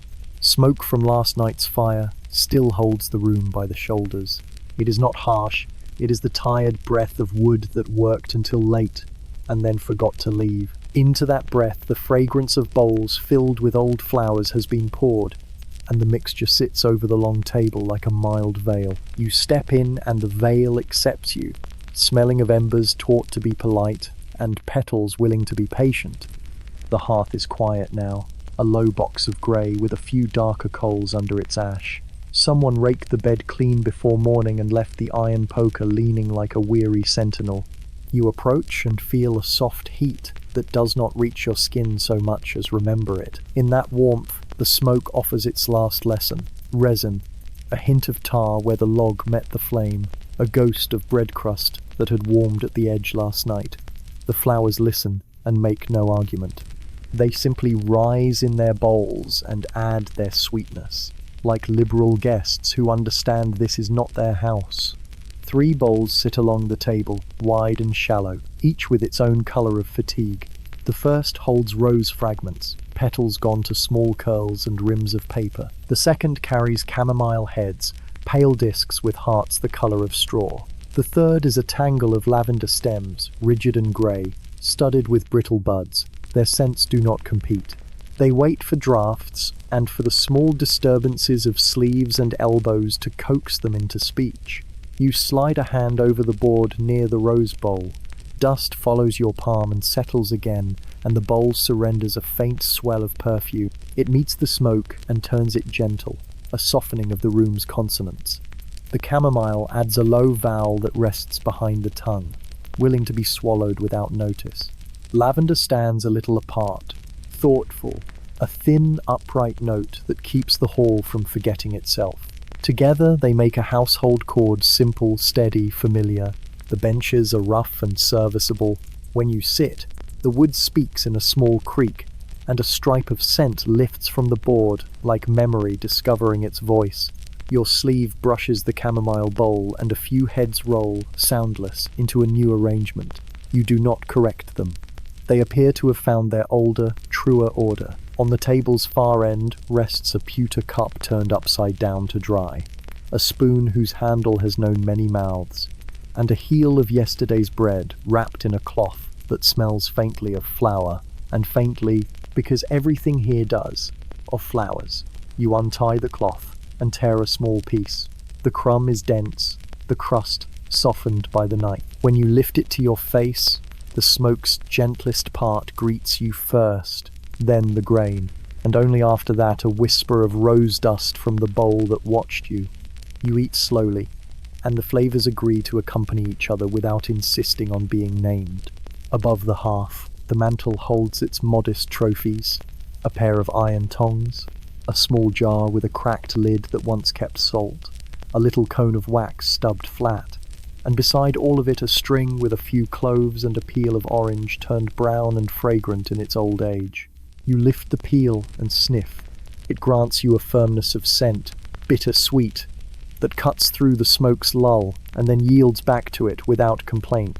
The hall has learned to let sharper things sit down among softer ones and keep company. A tapestry hangs on the wall opposite the fire, its colours dimmed by years and its wool quietly perfumed by lives that passed beneath it. The smoke has written itself into the weave. The flowers have added signatures in lighter ink. When you stand close, you smell the hall itself, wood, wool, ash, herbs bound in one patience. The threads hold a faint shine where palms have grazed them in winter for comfort. Your own fingers test the wool, its size, and you leave it to its work. Light enters from small windows set high, where the glass is thick and unwilling to be clear. The beams fall in tilted bars, making bowls glow and ash gleam like soft stone. In one strip of light, dust floats in orderly confusion. Each mote declares its independence, and then obeys gravity's rule. When your breath crosses the beam, the motes change their minds together, and then forget the idea at once. The room appreciates such democratic behavior. In the corner near the door, a broom waits, bristles turned outward like a tired hedgehog. It carries the faint scent of straw loft and autumn sun memories from months ago, preserved by luck. You consider using it, then decide the hall's floor is already well swept by time. The petals scattered there look comfortable where they are. Sweeping would be a kind of interruption the morning has not asked for. A cat has left a proof of itself in the ash's surface. 2 prints, placed delicately and then reconsidered. No cat appears now. Perhaps it patrols the kitchen where pots argue and then agree. The prints smell of nothing, but your mind supplies a trace of warmth and a rumour of milk. The hall permits such inventions as long as they whisper. Hooks by the door hold cloaks that have earned their creases. Wool gives off its quiet lanolin, and beneath it the steadier smell of smoke that gardens in cloth and grows a settled harvest. Someone's hood has caught a sprig of lavender and kept it. The sprig points down like a solemn finger, dispensing counsel to the hem. You touch it, and it shivers into a fragrant scold that lasts a single breath. You apologize, and it forgives you by becoming itself again, dry, upright, nearly grey. On the table, a small earthen pitcher sits half full of water. The rim has a lopsided grace you prefer to any straight perfection. You pour a little into a wooden cup. The water smells only of itself, which is a talent in this perfumed house. When you raise it to your lips, the rim remembers the hand that shaped it. The taste is clean and unambitious. After, when you set the cup down near the rose bowl, the surface takes on the faintest echo of floral breath. Water learns quickly. You draw your chair closer to the hearth and rest your forearms on the board. The smoke in the room continues to loosen its grip, strand by strand. Petals offer to take its place without crowding. The exchange is slow and fair. Ash yields a little, chamomile rises a little, rose drifts in, lavender stands witness. You breathe the treaty and feel your chest cooperate. Somewhere beyond the inner door a latch lifts and settles. Voices do not follow. The house is still in its slow part of mourning. The city outside thinks about commerce and bells. But here, only the fire's memory and the flower's patience keep time. You measure that time in breaths, in the soft touch of linen at your wrist, in the way the pewter cup returns a pale oval of light to the ceiling beam. You lean back and close your eyes. Behind the lids, the hall becomes scent alone. Warm ash, rose rind, chamomile's tea bread, lavender's neat ribbon, a drop of clove, and that orange peel that refuses to forget summer. They move in a circle, not to reach an end, but to prove they can continue. You allow them to, and they thank you by making the morning steadier than it was. When you open your eyes, nothing has changed, and everything has settled further. The bowls keep their vigil, the hearth keeps its hush, the benches keep their creak for when you rise. You remain a little longer, letting smoke and flower agree upon you, not as a subject, but as a seat they share. You sit on a bench beside wilted ivy, and the plant greets you in its own brittle manner. The leaves are still attached to their vine, but they curl inward, their edges browned, their surfaces veined like cracked glass. The garland drapes down the post of the bench, a decoration that has long since given up being decorative. Its scent is faint, barely there at all, more woody than floral, more memory than presence. Yet when you pinch one leaf between your fingers, it crunches audibly, leaving behind a faint trace of greenish dust. The bench itself is rough, cut from oak that has seen many mornings like this. Its planks smell of smoke from the nearby hearth, of wax from candles carried past, and, faintly, of the flowers that lean over it. You settle into its surface, feeling its solid weight beneath you, listening to the way it creaks in complaint at first and then surrenders. The ivy brushes against your sleeve when you move, scattering fragments onto your lap. They rest there like pale crumbs, refusing to be brushed away easily. You lift one and hold it to your nose. There is almost nothing left, yet that almost is enough to keep you curious. Around your feet, more leaves have fallen into small heaps. Some curl like the edges of scrolls, others lie flat and stiff, like pressed coins. They shift faintly when you breathe downward, light enough to be unsettled by air alone. The smell rising from them is nearly indistinguishable from dust, but in that dust hides a sliver of sweetness, a quiet note that insists the leaves were once alive. You breathe it slowly, not expecting more, and the faint sweetness lingers in your throat. The ivy clings to the bench post with the stubbornness of habit. Its tendrils, dried and stiff, have fused to the wood, leaving small scars where they once gripped tightly. You run your hand along them. They feel like tiny ropes hardened with age. The wood underneath has darkened where the tendrils held longest, as though the plant passed some of itself into the bench. Now both sit together, equally patient, equally resigned to being part of the hall's quiet furniture. Light from the high window falls across the ivy in a thin beam. The leaves glow briefly, their veins catching the pale brightness like threads of gold. The dust along their edges shimmers for a heartbeat before returning to dull grey. The effect is small, almost private, but you notice it, and that is enough for the ivy to remain satisfied. You rest your hands on your lap, letting the fragments of leaves settle against your skin. They feel dry, fragile, almost weightless. When you move your fingers, they crumble further, scattering into powder that disappears against the fabric of your tunic. The scent follows, faint but insistent, a ghostly perfume that remains even after the leaves are gone. The bench accepts your weight, and the ivy accepts your company. Neither demands more than your stillness. You sit a while longer, surrounded by the quiet mixture of smoke, flowers, and the woody ghost of ivy. Nothing interrupts. The hall continues its slow breathing, and you breathe with it, letting the tired greenery keep you company in silence. A cup of water smells of chamomile, though no herb was steeped in it. The vessel itself is plain wood, carved roughly, its rim uneven.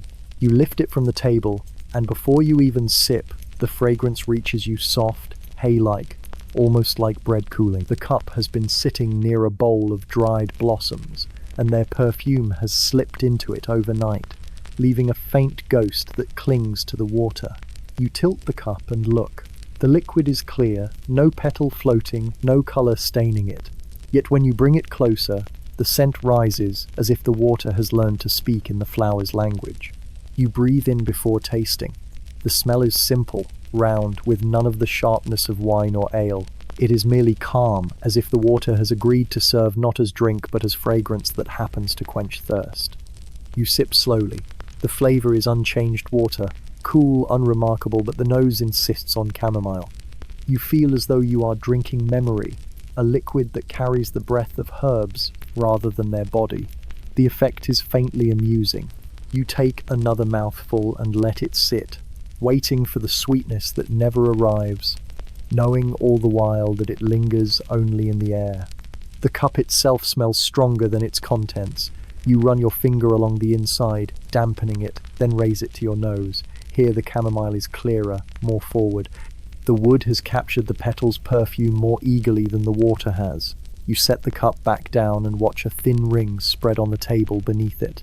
Even that ring smells faintly of flowers. You lean closer, and the fragrance is undeniable. Around you, the bowls of blossoms contribute their share to the air. Lavender reaches politely from the left, rose from the right, chamomile from everywhere, as though determined to be the room's foundation.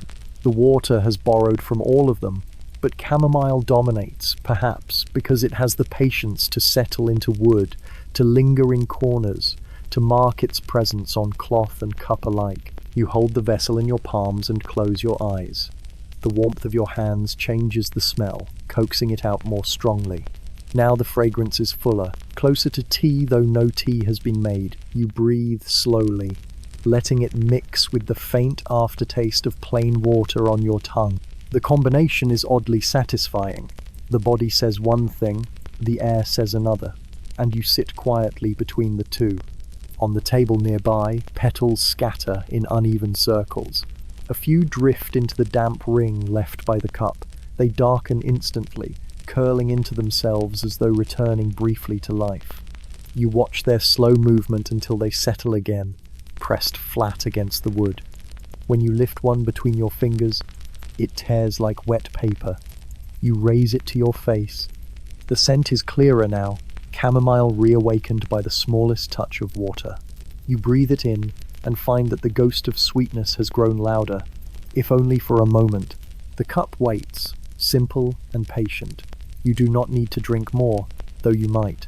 Instead, you rest your fingers on its rim, feeling the rough carving, the softened wood.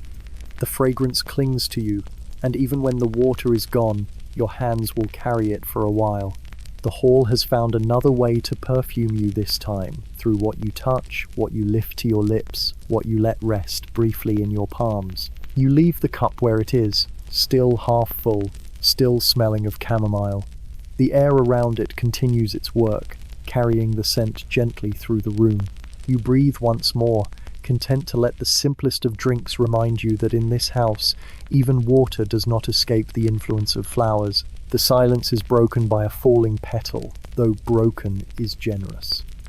It is more a suggestion that the quiet might try a different posture. You hear it before you see it, the dry kiss of thin paper meeting the table, a sound so small that it somehow becomes grand. You turn your head and find the culprit, a rose fragment loosening itself from the bowl's rim, deciding at last to vote with gravity. It lands, wobbles once as if rethinking, and then settles among its fellows. You wait, because waiting is rewarded here. Another petal follows, slower, as if it has complicated opinions about descent. It flutters, aims for the shadow, misses, and comes to rest on the edge of the wooden board. The sound it makes is almost nothing, but the almost is the point. The room accepts this as conversation and responds by doing nothing in return. Your ear adjusts to the scale. What was a hush now reveals a private parliament of tiny noises. A seed pops free inside a lavender head and clicks against the bowl. A chamomile disc, light as a coin punched from parchment, turns in place with a faint scuff. Somewhere above, a bundle shifts a finger's width on its twine and gives the softest rasp. You could count these sounds, and the counting would carry you pleasantly toward noon, but you prefer not to hurry such projects. You glance up to the beam. A crumb of petal, no larger than an eyelash, lets go and begins its career as weather. It drifts in an almost spiral, catches a current no one else respects, and finally discovers the surface of your sleeve. The arrival is barely heard, a whisper rather than a knock. Your sleeve, good host that it is, offers no comment. It simply keeps the guest. You lower your gaze to the table. There, a petal has landed on the damp ring left by your cup. It darkens like bread, touched with water, curls at the edges, then relaxes, remembering it prefers surrender.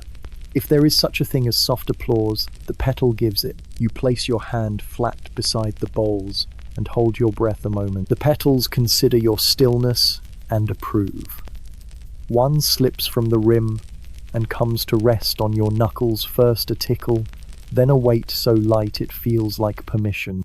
Its scent is stronger there, a small pulse of rose delivered personally. You do not move. The petal believes you are furniture and behaves accordingly. The floor participates too. Near the hearth, a fragment drops from the mantle's edge and arrives on the boards with a sound you first mistake for thought. You find it beside a line of ash like a little boat come to shore. A second fragment decides to join it and misses, landing halfway, where it is perfectly content. Boats need not meet if the sea is made of wood. You become aware of your breath as an instrument. When you exhale gently, petals tremble. When you inhale, they settle. When you pause, the room demonstrates what it can do without you, which is quite a lot. You try the experiment twice and call the results conclusive. Petals are easily persuaded but impossible to command. This is reassuring. Power should belong to things that do not care for it. A draught wanders from the corridor, undecided between mischief and manners. It chooses manners, lifts no more than 2 petals, and carries them the length of the table in a procession that would not disturb a fly.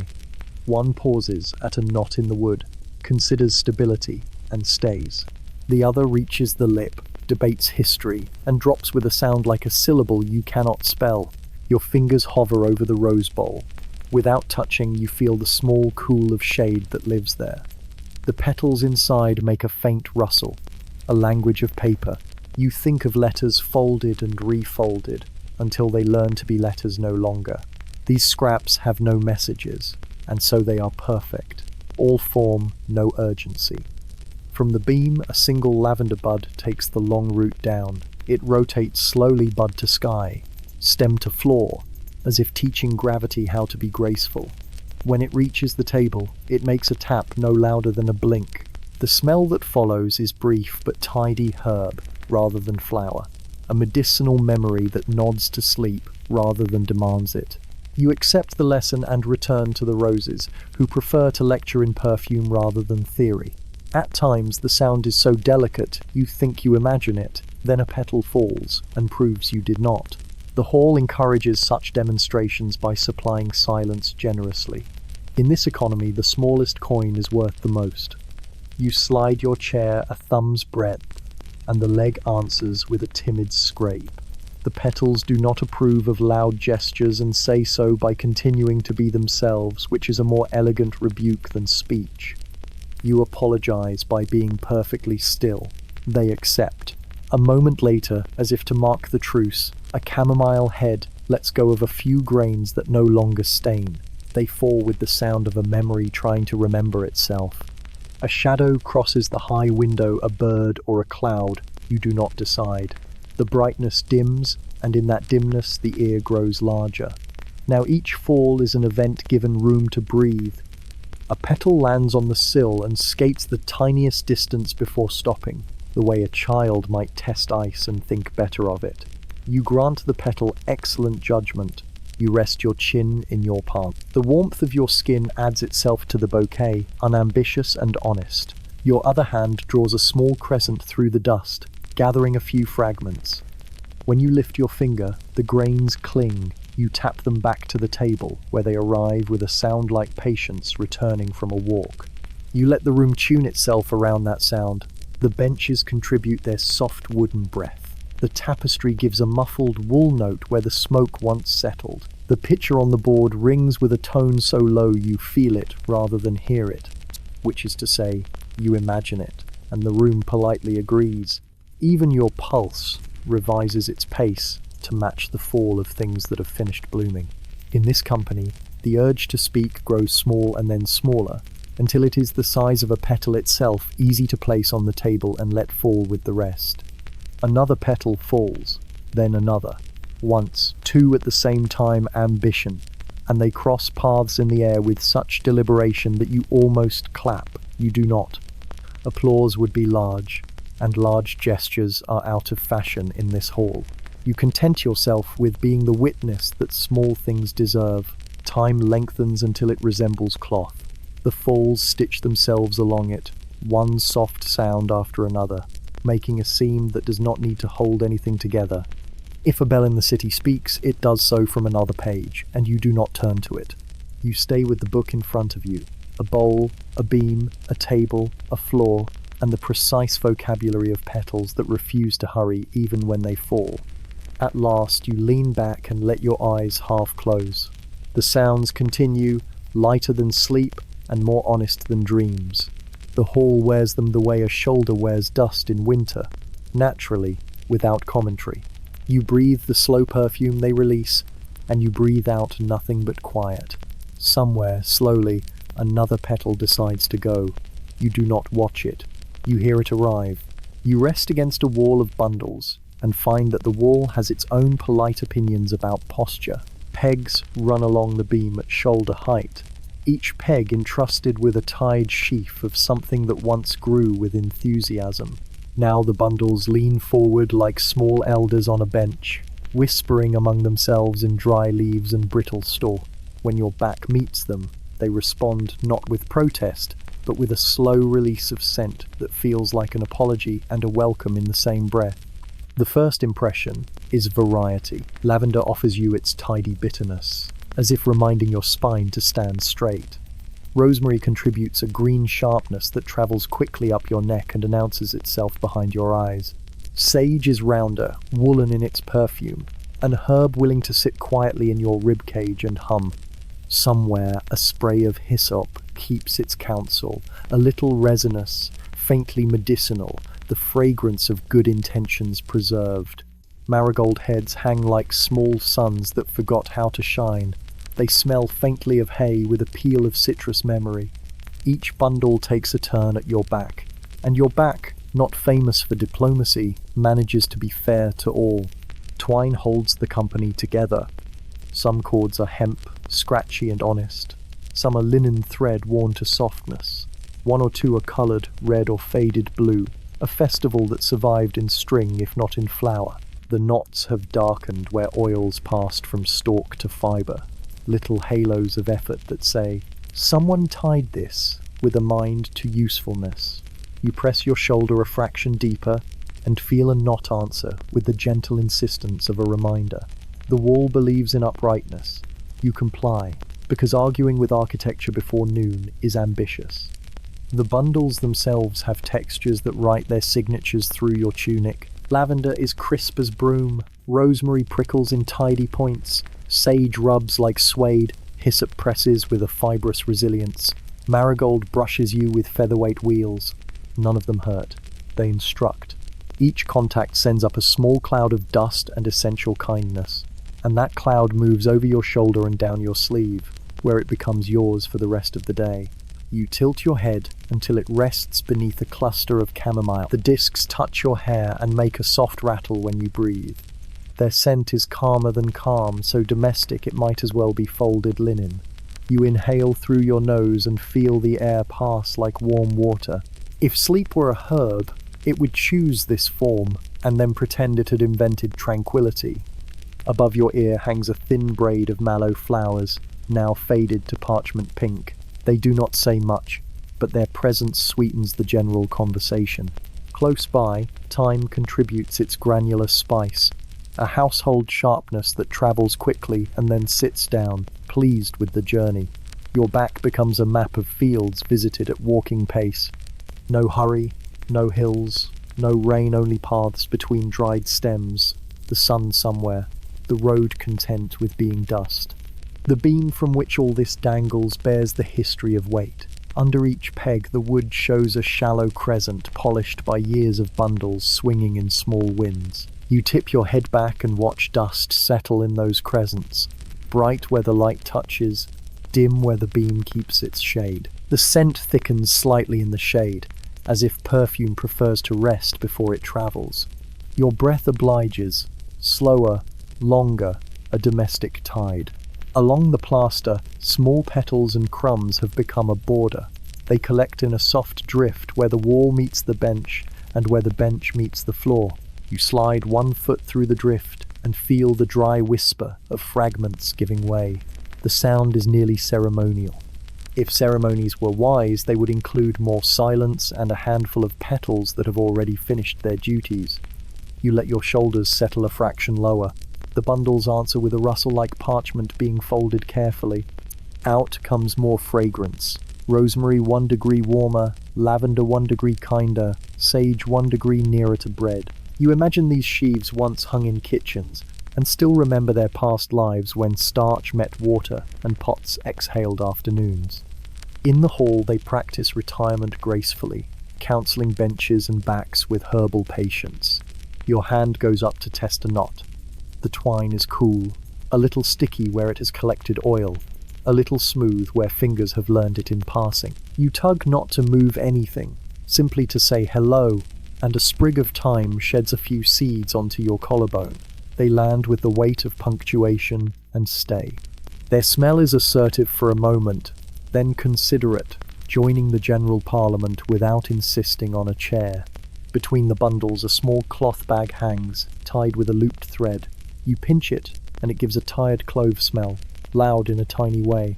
The clove believes all rooms benefit from its opinion. You indulge it for a breath, and then return to the quieter counsel of chamomile and sage. The bag sways once, and agrees to moderate itself. Light travels along the wall in a narrow band. Wherever it meets the bundles, the dust glows as if the herbs wore soft crowns. In that light, the threads of twine cast thin shadows that look like writing. You cannot read the script. The wall writes in a hand invented by rafters and winter. But you understand the subject. Store, dry, wait, give. The curriculum suits you. You enroll by leaning. The smell nearest the floor is different, colder, more wood, more ash. So you slide down the bench until your shoulders sink and your head finds the line where warm herb air meets cool board air. It is the house's horizon. On one side, flowers remembering their names. On the other, timber remembering the forest. Your nose moves an inch and visits both countries without paying a toll.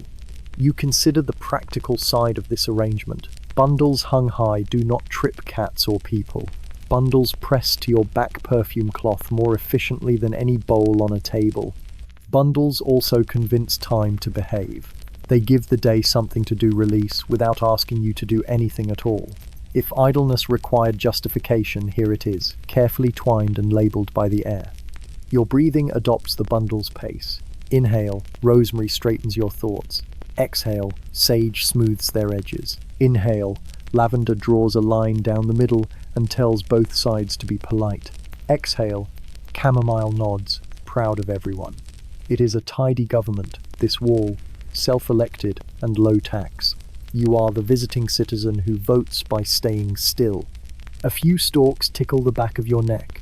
You adjust a finger's width, and they stop. The wall accepts the edit. Above your head, a brittle leaf lets go and lodges in the collar of your tunic. You do not retrieve it. There are worse ornaments, and this one smells faintly of an orchard that stopped arguing with autumn. The hall continues its slow weather, a draft that never becomes a wind, a shadow that never becomes dark, a memory of smoke that never becomes a cough. Against your back, the bundles continue their patient work. They do not empty themselves quickly. They prefer to teach by repetition, a lesson suited to walls and mornings both. You lean, you breathe, you learn to do neither more nor less than is required. Eventually your spine warms the strip of plaster behind you, and the fragrance swells again, not dramatic, only closer, as if the herbs had stepped toward you without moving. You close your eyes and allow yourself the smallest smile. You have discovered a useful fact. A wall can be comfortable if it wears a garden that has decided to sleep standing up. This is knowledge you will take with you, stitched invisibly into your tunic by needles made of scent. You remain a little longer, because remaining is the house's main craft, and you are becoming an apprentice. When you finally lift yourself away, the bundles rebound the smallest fraction and then rest. Your back carries their handwriting, unseen, aromatic, legible only to your own breath. You step forward, and the wall continues its sermon to the next portion of air. Patient as always, generous as ever, perfectly content to be a hedge that forgot the field and became furniture. A window looks out to bare trees, their branches drawn against the sky like black ink lines on pale parchment.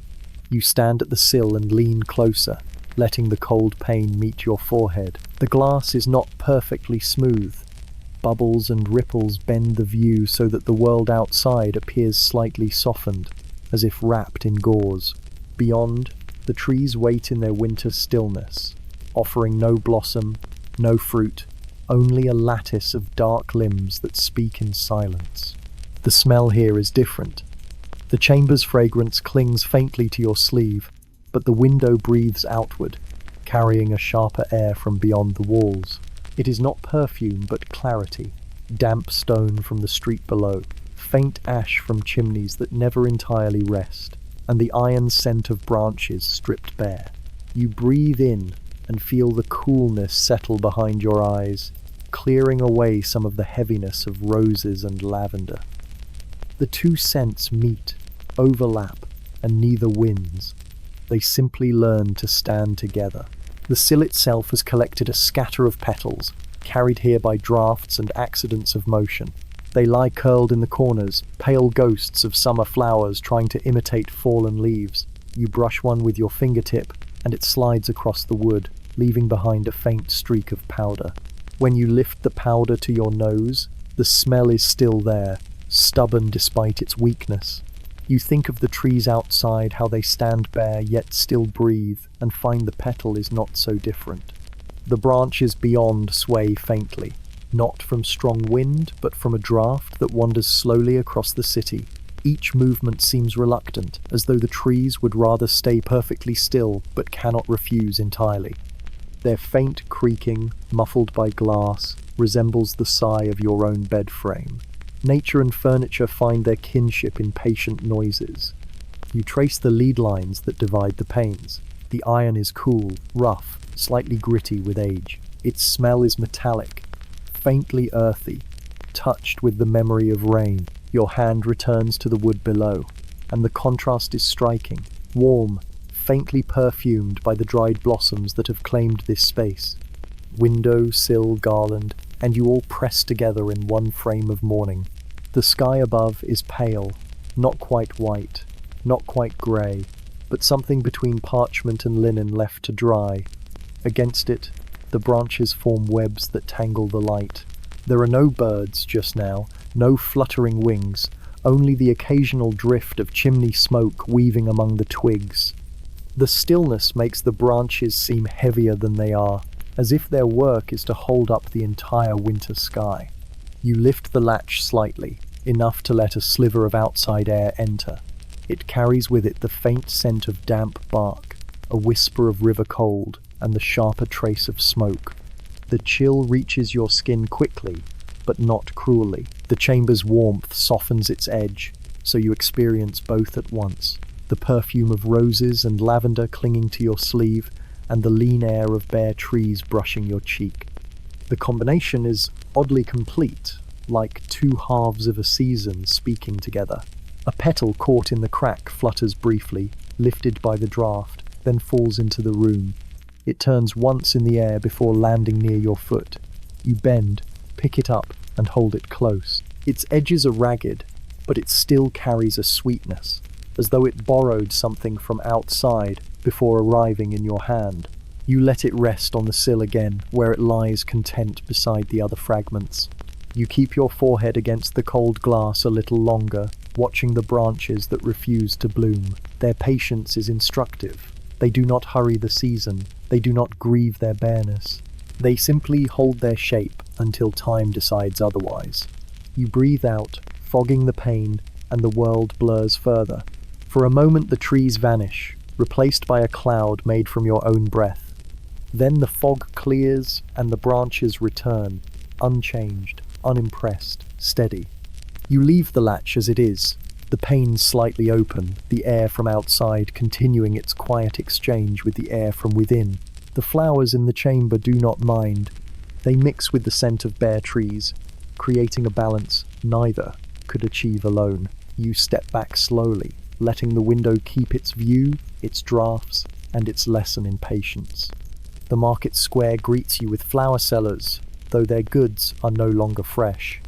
You step outside, and the air changes thinner, sharper, threaded with smoke from hearths and the faint salt of cured hides from nearby stalls. Yet, even in the cold, the sellers have laid out their bundles, each one a tired bouquet offered more for fragrance than for beauty. They do not need to dazzle. They need only to remind, to perfume the air around them enough that customers pause. Tables lean with the weight of wilted stems. Roses slump in groups, their heads bowed, their petals curled inward like fists. Lavender stalks stand stiff and grey, their buds reduced to crumbs. Chamomile flowers sit in shallow baskets, pale coins arranged without order, looking both modest and endless. A few marigolds attempt brightness, their orange now dulled to a colour halfway to brown. Still, the smell is undeniable. It drifts through the square in layers, mixing with the odours of bread crusts, cheese, wool, and the faint metallic tang of iron tools. The sellers do not shout. Their trade is quiet.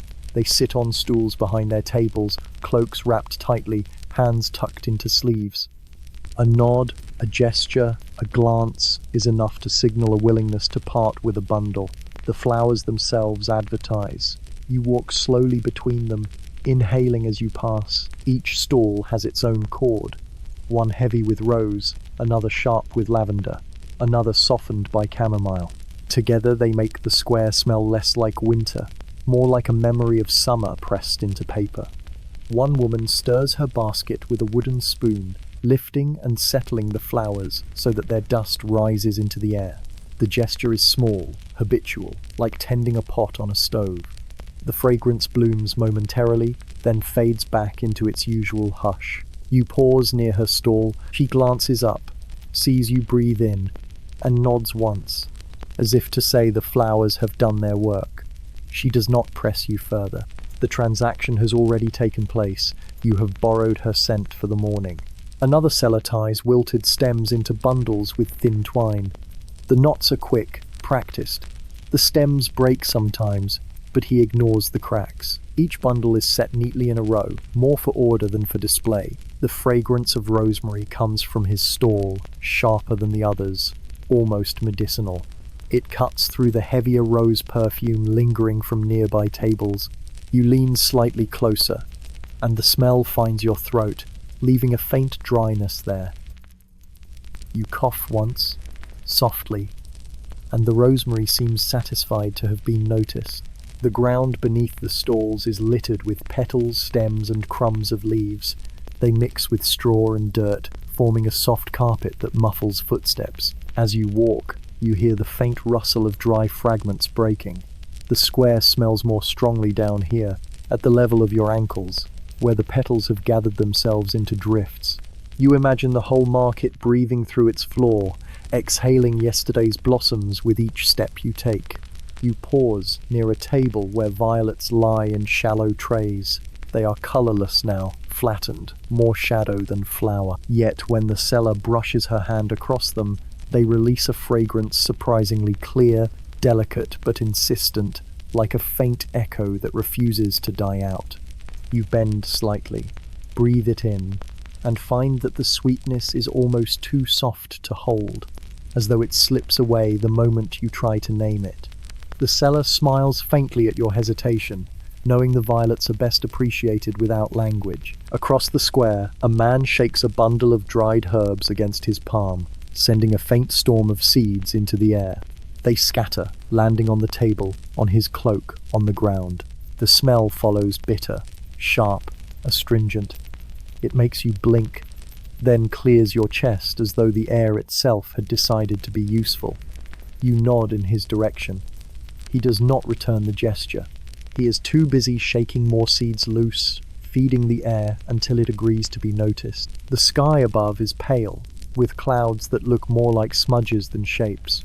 The square is not lively, but it is steady. Flowers here are not luxury, they are habit.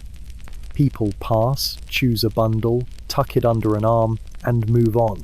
You see the trail, they leave a faint perfume following their cloaks, carried into alleys, into kitchens, into quiet rooms where someone will hang the bundle above a bed. The scent will soften walls, then sheets, then dreams. The market is simply the place where such journeys begin. You stand a while longer, breathing the layered perfumes of wilted bouquets. They are not alive, not fresh, yet they are still working. You realize this square smells less of trade than of persistence. Flowers here continue to give long after their season, and the city accepts the gift, paying coin not for beauty, but for the patience of fragrance that lingers even in winter. You watch a woman arrange old bouquets, her fingers moving with a slowness that matches the flower's own pace. She sits behind a rough wooden table in the corner of the market square, her cloak wrapped tightly at the shoulders, her lap serving as both shelf and cushion for stems that will not last much longer. She does not mind. Her task is not to revive them, but to give them shape, a final dignity before they leave her hands. The stems are brittle, breaking with faint clicks when she bends them. She does not frown when they snap shorter than she planned. She simply ties the remaining length with thin twine, quick knots that look careless but are always firm. Her lap fills with crumbs of leaves and dust of petals. She brushes them aside occasionally, letting the fragments fall to the ground where they join the soft carpet of the square. She works with roses first. Their heads droop, petals curled inward, paper thin. She gathers them into a cluster, arranging the tired blooms so that each leans against another, sharing their weakness as though it were strength. She adds sprigs of lavender, stiff and grey, their scent sharper, less forgiving. The combination works. Rose lends softness, lavender lends backbone. Together, even in decline, they seem deliberate. From a basket at her side, she pulls chamomile heads, pale discs with centers no brighter than straw. They crumble easily in her hand, scattering small crumbs onto the roses. She does not remove them. She leaves the debris where it falls, as if to say the bouquets have earned the right to show their age. She ties the stems into a modest bundle and sets it gently into a shallow crate lined with cloth. The fragrance around her is layered, heavier than the other stalls. Rose dust rises when she shakes the stems. Lavender contributes a dry bitterness that hangs in the air. Chamomile adds a faint warmth, a whisper of tea. When you breathe near her table, the smells mix in your nose, leaving you unsure which is which. The bouquet smells of everything at once, as though time itself has perfumed it. She pauses sometimes to look at her work, tilting her head as if to see whether the flowers approve of their arrangement. Her face is calm, unhurried. She is not selling beauty, she is selling memory, the smell of summers folded and dried. Customers who pass know this. They lean close, breathe in and nod. A few coins change hands. The bouquet is tucked under an arm, carried off to perfume a chamber until its last sweetness is gone. You notice her table has no decoration beyond the flowers. No cloth draped across, no painted sign, only a knife for trimming stems, its handle polished by years of use, and a spool of twine that unravels itself whenever she tugs it. The knife smells faintly of sap, the twine faintly of smoke, both carrying the market's weather as surely as the bouquets. At one point she lifts a rose by its neck and shakes it lightly. A cloud of powder falls, visible in the pale light. She does not sigh at the loss. She seems to believe fragrance is not wasted when it is released into air. The square benefits from it, and she lets it go freely. You catch some of it in your own breath, the rose reaching you directly through her gesture. Her hands are steady, though her fingers bear the cracks of cold. She works without haste, repeating the motion she has practiced each morning. Gather, align, trim, tie. Each finished bundle rests in the crate, not quite symmetrical, but tidy enough. They lean against one another, much like the drooping roses themselves, drawing strength from proximity. You stand a while watching her. The rhythm of her work is quiet, unremarkable, yet you find yourself slowed by it. Each knot tied, each petal crumbling, Each stem placed becomes part of the market's perfume. You realize that her task is not simply to sell, but to keep fragrance alive a little longer, even when flowers are finished. The woman lifts another handful of stems, ties them swiftly, and places them in the crate. The smell of lavender rises briefly, then settles again into the square. You breathe in, carrying her work with you for as long as it will last. You step back from the flower seller's stall and drift toward a quieter street, where fewer carts stand and the air seems less full of voices.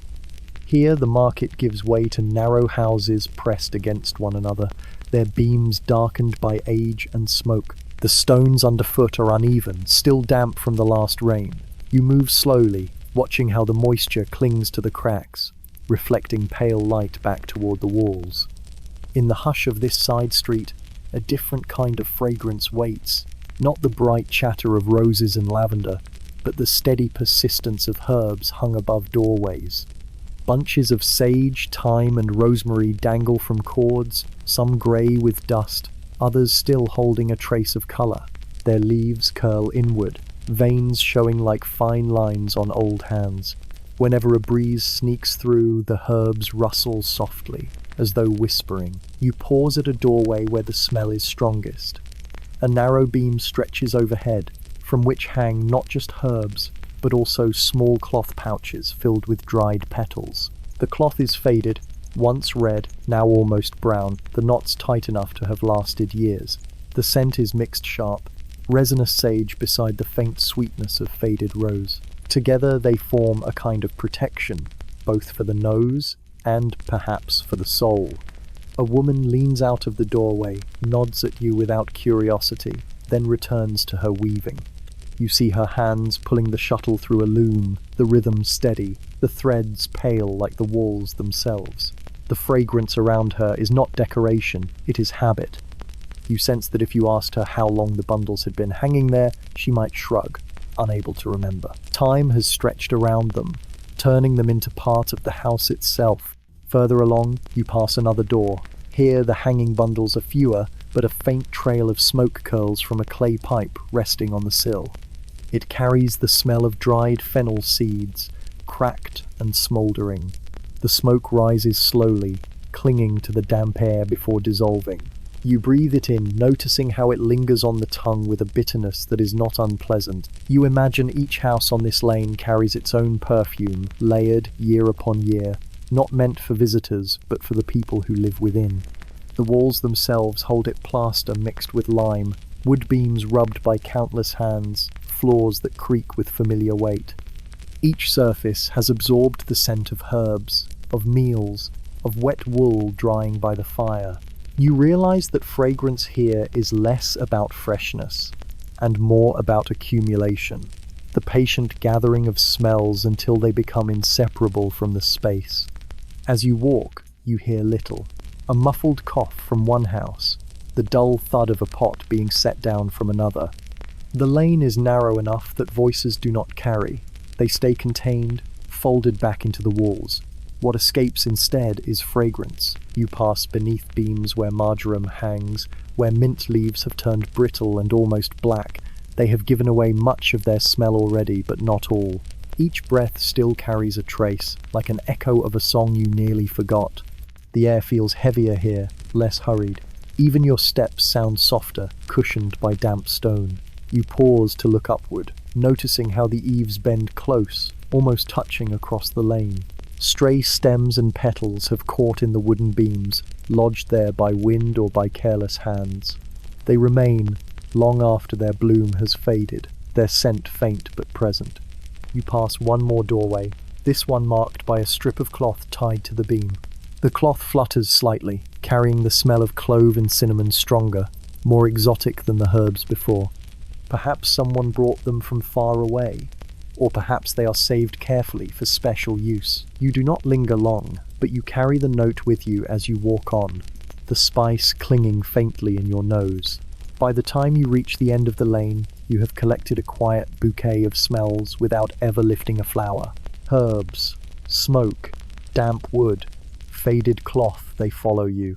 Soft but insistent, settling into your senses the way the houses have settled into the stone. You realize this street has taught you something the market never could, that fragrance is not always bought or arranged, but simply lived with until it becomes the background of each breath. You step back into the wider square, carrying the lane's slower air with you, letting it mix once more with the voices and sharper perfumes beyond.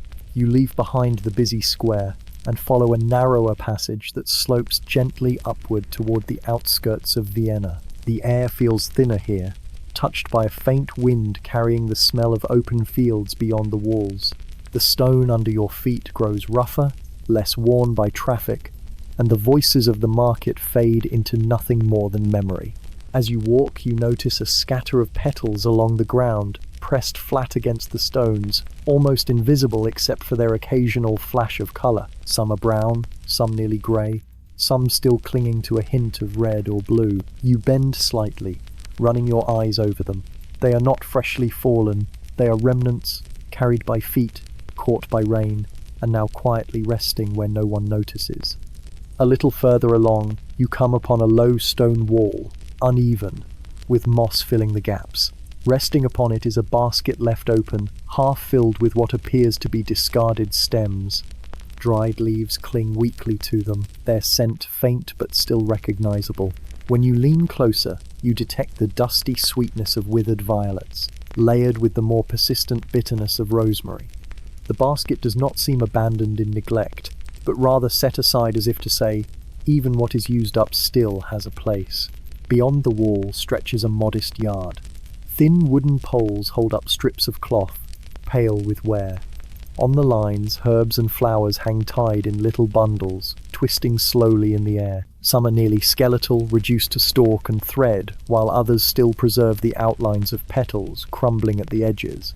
The sun touches them gently, warming what little fragrance remains. You breathe deeply, noticing how the scents are quieter here. They do not announce themselves as they did in the market. Instead, they settle into the air like background notes. You sense lavender that has lost its brightness, but still offers a ghost of calm. There is sage, too, almost leathery now, its smell thick and low, closer to earth than to leaf. And hidden among them, faint traces of marigold, like dried hay with a soft golden memory. You lean against the wall for a while, letting the air drift over you. The bundles sway, the cloth above them flutters. There is no hurry here, no need to separate the fresh from the faded. All of it hangs together, allowed to dry, allowed to lose colour, and still remain. You find the slowness reassuring. It feels like permission not to rush, not to decide when something is finished, but to let it remain useful long after its first bloom. Stepping away from the wall, you continue along the lane. Houses thin out, replaced by open patches of garden. You see narrow beds edged with stones, the soil dark and uneven. Some beds carry sprigs of mint already drying where they grow, their stems bent, their leaves curling. Others hold stalks of chamomile, their tiny white heads browned by the sun, fragile and almost transparent. The air carries their scent just enough for you to notice. A woman stoops over one of the beds, gathering faded blossoms into her apron. She works without haste, each motion slow and repeated.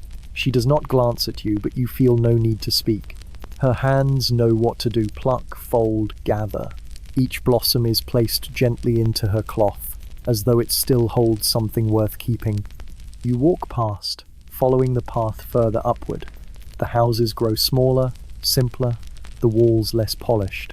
Outside one, you see bundles of dried flowers tucked into clay jars. Their colours have dulled into shades of dust, but their stems are arranged carefully, upright, respectful. When the wind touches them, their scent rises faintly, more like memory than presence. You realise that in this part of the city, fragrance is less about delight and more about persistence. The people here seem to hold on to what flowers offer long after their brightness has passed. Nothing is thrown away quickly. Even what is dead is still invited to linger, still asked to give what little it can. The sun shifts higher, casting the wall shadows longer behind you. You pause, taking in the view. Petals underfoot, baskets on walls, bundles swaying.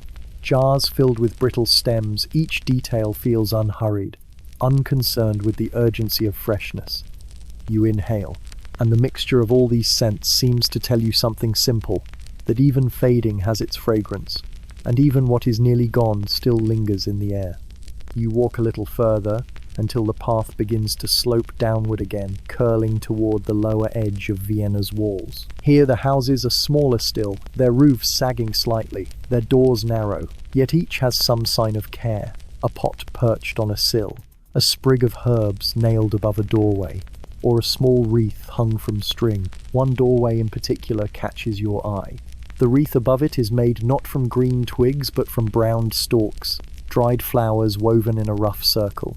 You step closer, noticing that the blossoms are brittle and faded, their petals curled tight. They are not bright, yet the shape holds, and the scent lingers faintly. When the breeze stirs, a dry whisper of lavender drifts out, followed by the sharper edge of dill. The door stands open, and from inside comes the faint sound of movement. You linger on the threshold, then ease yourself just inside. The air within greets you like a different season altogether. It is not heavy, not stale. It is layered with fragrance, the kind that comes not from fresh bouquets, but from bundles hung weeks or even months ago. Against the walls, bundles of herbs dangle from wooden pegs. Some hang high, close to the rafters, their stalks brushing the ceiling beams. Others cluster nearer the door, where light can reach them. Chamomile, dried white to yellow-brown. Mint, shriveled but still sharp when touched. Rose petals, paper-thin now, slipping toward dust. At the center of the small room rests a bed. Its frame is plain wood, its mattress stuffed with straw. But scattered over the top are dried flowers, loose and unbound, spread like a thin quilt of color. Petals crunch softly when you shift your weight near them. They are not gathered for beauty alone. They are left there to mingle with the air, to press their fragrance into the straw, to drift up slowly in the night. You lean closer to the bed, inhaling. The smell is at once sweet and musty, a mixture of what is left behind when flowers surrender their brightness. Rose gives a dry sweetness, lavender brings calm, and marjoram adds a faint spice. Together they do not overwhelm. They hover, steady, gentle. A woman moves quietly in the room, adjusting the bundles with unhurried hands. She takes down one cluster of sage, brittle and curling, and replaces it with another fresher bunch. But she does not throw the old away. She lays it along the bed, adding it to the scattering of petals already there. Nothing wasted, nothing dismissed. You realize that the practice here is simple. What fades from one place moves into another. Fresh bundles hang high, fading ones are lowered. When they lose even more, they are spread on the bed or placed into pillows.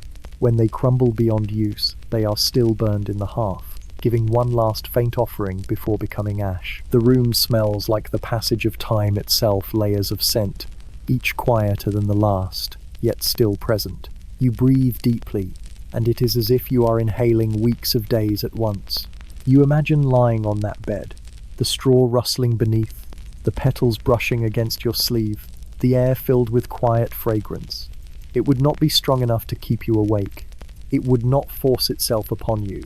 It would simply be there, steady, like breathing itself. The woman finishes her task and sets aside her apron. She does not notice you, or perhaps she does, but does not mind. She settles near the bed, smoothing the petals with her hand, as though this is the most ordinary and necessary act of the day. You step back toward the doorway. The wreath above the door stirs again, releasing its dry whisper of herbs. You step into the air outside, which feels thinner now, as though the room had taught you to notice fragrance differently. Outside, the smell of earth and wood smoke greets you, less layered, more direct. As you walk on, you glance back once more. The doorway, the wreath, the quiet bundles within it all seems part of a rhythm. Freshness, fading, lingering, and finally rest. The city lives by this cycle, slow and unbroken. The lane you follow grows narrower, hemmed in by walls that lean toward one another, as though exchanging secrets overhead. You trace the line of uneven stones until you reach a courtyard. It is modest in size, cobbled in places, earthen in others, with a small fountain at its center. The water trickles faintly, a sound almost drowned by the rustle of dry leaves caught in the corners. Here, the air is touched with fragrance once more, not from any single source, but from many. Windowsills hold shallow bowls, each filled with what seems like dust until you step nearer.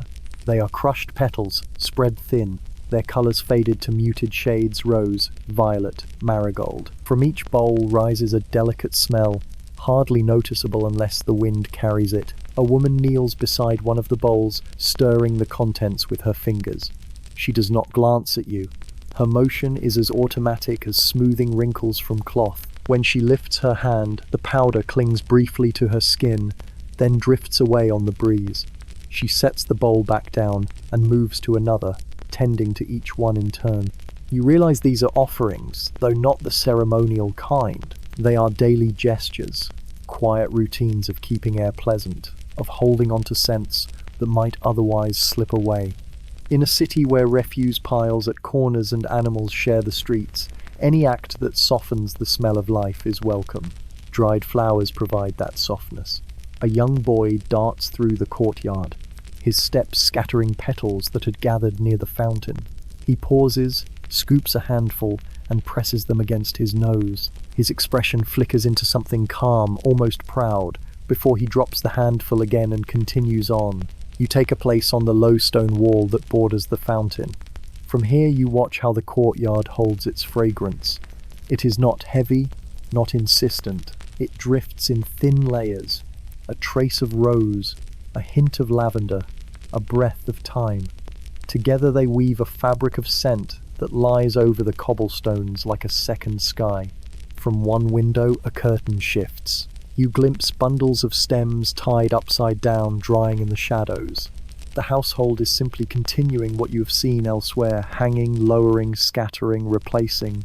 It is less a ritual than a rhythm, steady and unremarkable, and because of that, comforting. The fountain continues to trickle.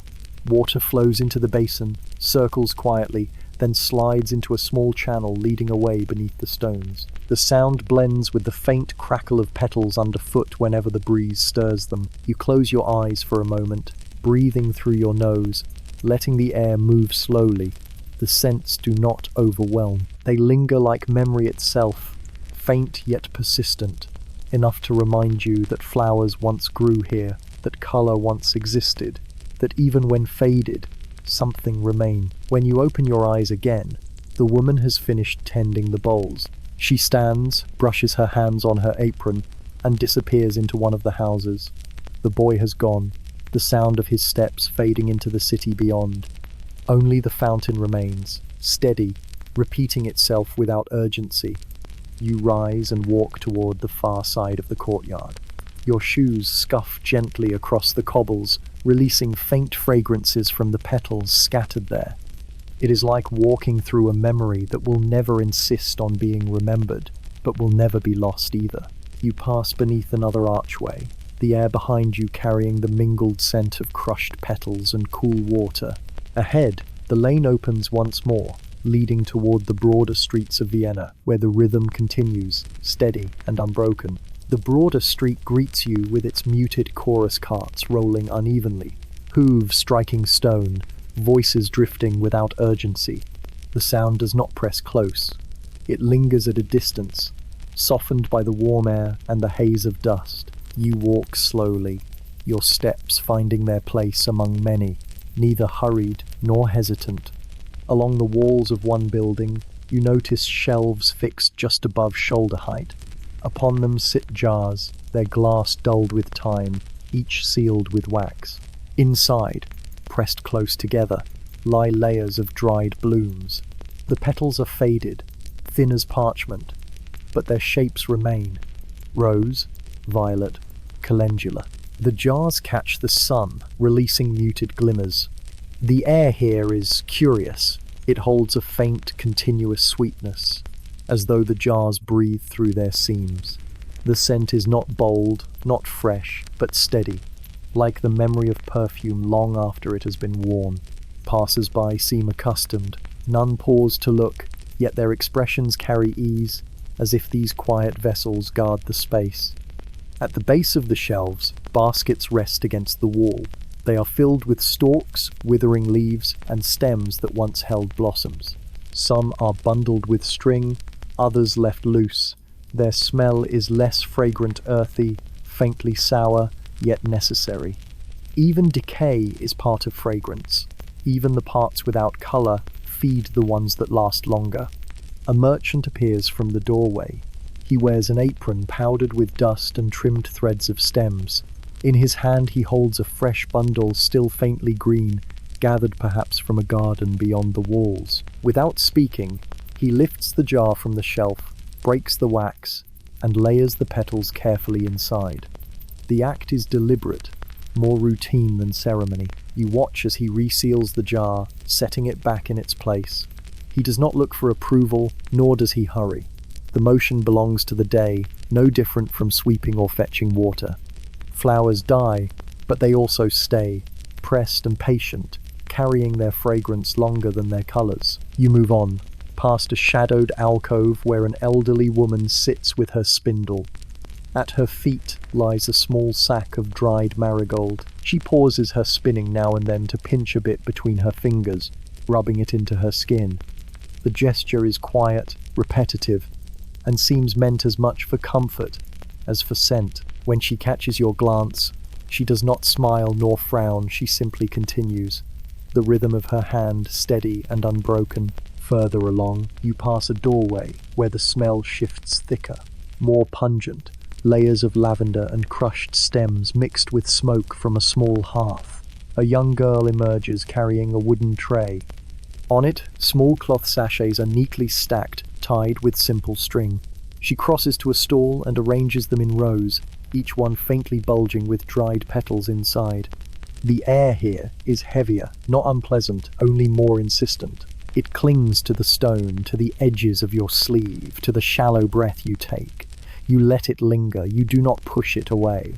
In a city that holds so many scents, bread, leather, smoke, horse, you find this one kinder. You pause at the stall, watching the girl smooth the sachets until they line in even rows. She brushes away petals that have escaped, letting them fall to the street, where they are trodden without notice. No one protests. Fragrance is never wasted. It spreads whether guarded or ignored. You turn from the stall and continue down the street. Your steps stir a faint dust of petals left scattered along the stones. Above, the sun leans westward, its light falling more softly now. The jars on the shelves glow, holding their quiet contents as though the city itself breathes through them. The rhythm does not break. People pass. Carts roll. A bird lifts briefly, wings glinting, then settles again. The air continues to hold its layer of scent. Not sharp, not new, but old, softened, made steady through time. You walk with it, carrying the faint trace further with each unhurried step. You wander past the street with jars and sachets, and the road narrows again. Houses lean close, their walls casting long shadows as the sun lowers. The cobblestones are uneven here, smoothed only in the center where countless feet have passed. Each stone seems to carry its own faint scent dust, baked by the afternoon, earth damp in shaded corners, faint ashes scattered from a nearby hearth. A wooden bench stands beneath a crooked awning. On it rests a shallow tray covered with fabric. Beneath the cloth, faint lumps are visible, and when the breeze lifts the edge, you see clusters of dried blooms pressed flat. Someone has left them to air, to rest, before finding their place in pillows or jars. You do not touch, but you lean near enough to catch the muted fragrance rose, perhaps mixed with something sharper, something that reminds you of bitter herbs. It is neither pleasant nor unpleasant, only steady, a fragrance that does not ask for attention. Across the way, a narrow doorway stands open. From within drifts the gentle creak of wood, as though something turns slowly, patiently. You glance in. A man sits with a wooden press, its screws gleaming with oil. He arranges petals between sheets of paper, layering them carefully, then lowers the press. His hands do not rush. Each movement is deliberate, part of a routine repeated so often it no longer requires thought. The air inside that room is heavy, Dust floats in faint shafts of light, glinting and settling on the press, on the shelves, on the petals themselves. The scent is trapped here dense, almost velvety. You breathe shallowly, taking it in without breaking its stillness. The man does not look up, nor acknowledge your presence. His work belongs to him, and you remain only a passing shadow at the threshold. You step back into the street. The sounds here are fewer, no carts, no loud voices, only the muffled stir of fabric as someone shakes a cloth from a high window, petals falling like faint scraps of paper. They drift downward, weightless, landing without sound on stone. The breeze scatters them, and you follow their path, watching them spread across the uneven road. At the corner, a girl kneels with a bucket. She scoops water from the trough and splashes it across the stones. The water runs unevenly, catching petals and pressing them against the cobblestones. You pause, noting how the colour returns faintly when dampened pink, yellow, violet, all muted, yet not gone. The smell rises too, sharper for a moment, then softens again as the water seeps away. The girl does not look at you. She repeats her task, bucket lifted, water poured, then bucket filled again. The motion is endless, and the fragrance that rises from wet petals becomes simply another layer of the air, blending with stone, wood, and smoke. You remain a moment longer, then move on. The lane curves, revealing a courtyard where several households share space. Here, lines are strung from wall to wall, each holding bundles of drying stems. Some are tied in neat circles, others hang loosely, their petals falling freely to the ground. The courtyard floor is speckled with colour, scattered like confetti but muted, worn. You walk across it carefully, though no one else minds the crunch beneath their shoes. Two children sit beside a basket, sorting petals by colour. Their hands are small, quick, and careless, yet the task seems endless. Piles form pale yellow, faded purple, dusty red. Every so often, a gust of wind disturbs the piles, scattering them again, and the children simply begin once more. Their laughter is faint, not sharp, rising and falling with no urgency. Above, the light shifts, softening into late afternoon glow. Shadows lengthen, stretching across the courtyard. The scent deepens with the change in air, warmer, less sharp, more encompassing. You find yourself breathing slower, each inhalation layered with rose, lavender, marigold, and the faintest trace of something decaying. The mixture does not repel, it steadies. The courtyard holds this atmosphere without effort, without ceremony. Just a place where people live, where flowers die, and their fragrance lingers longer than their forms. You sit briefly on a low step, letting the stillness weigh gently around you.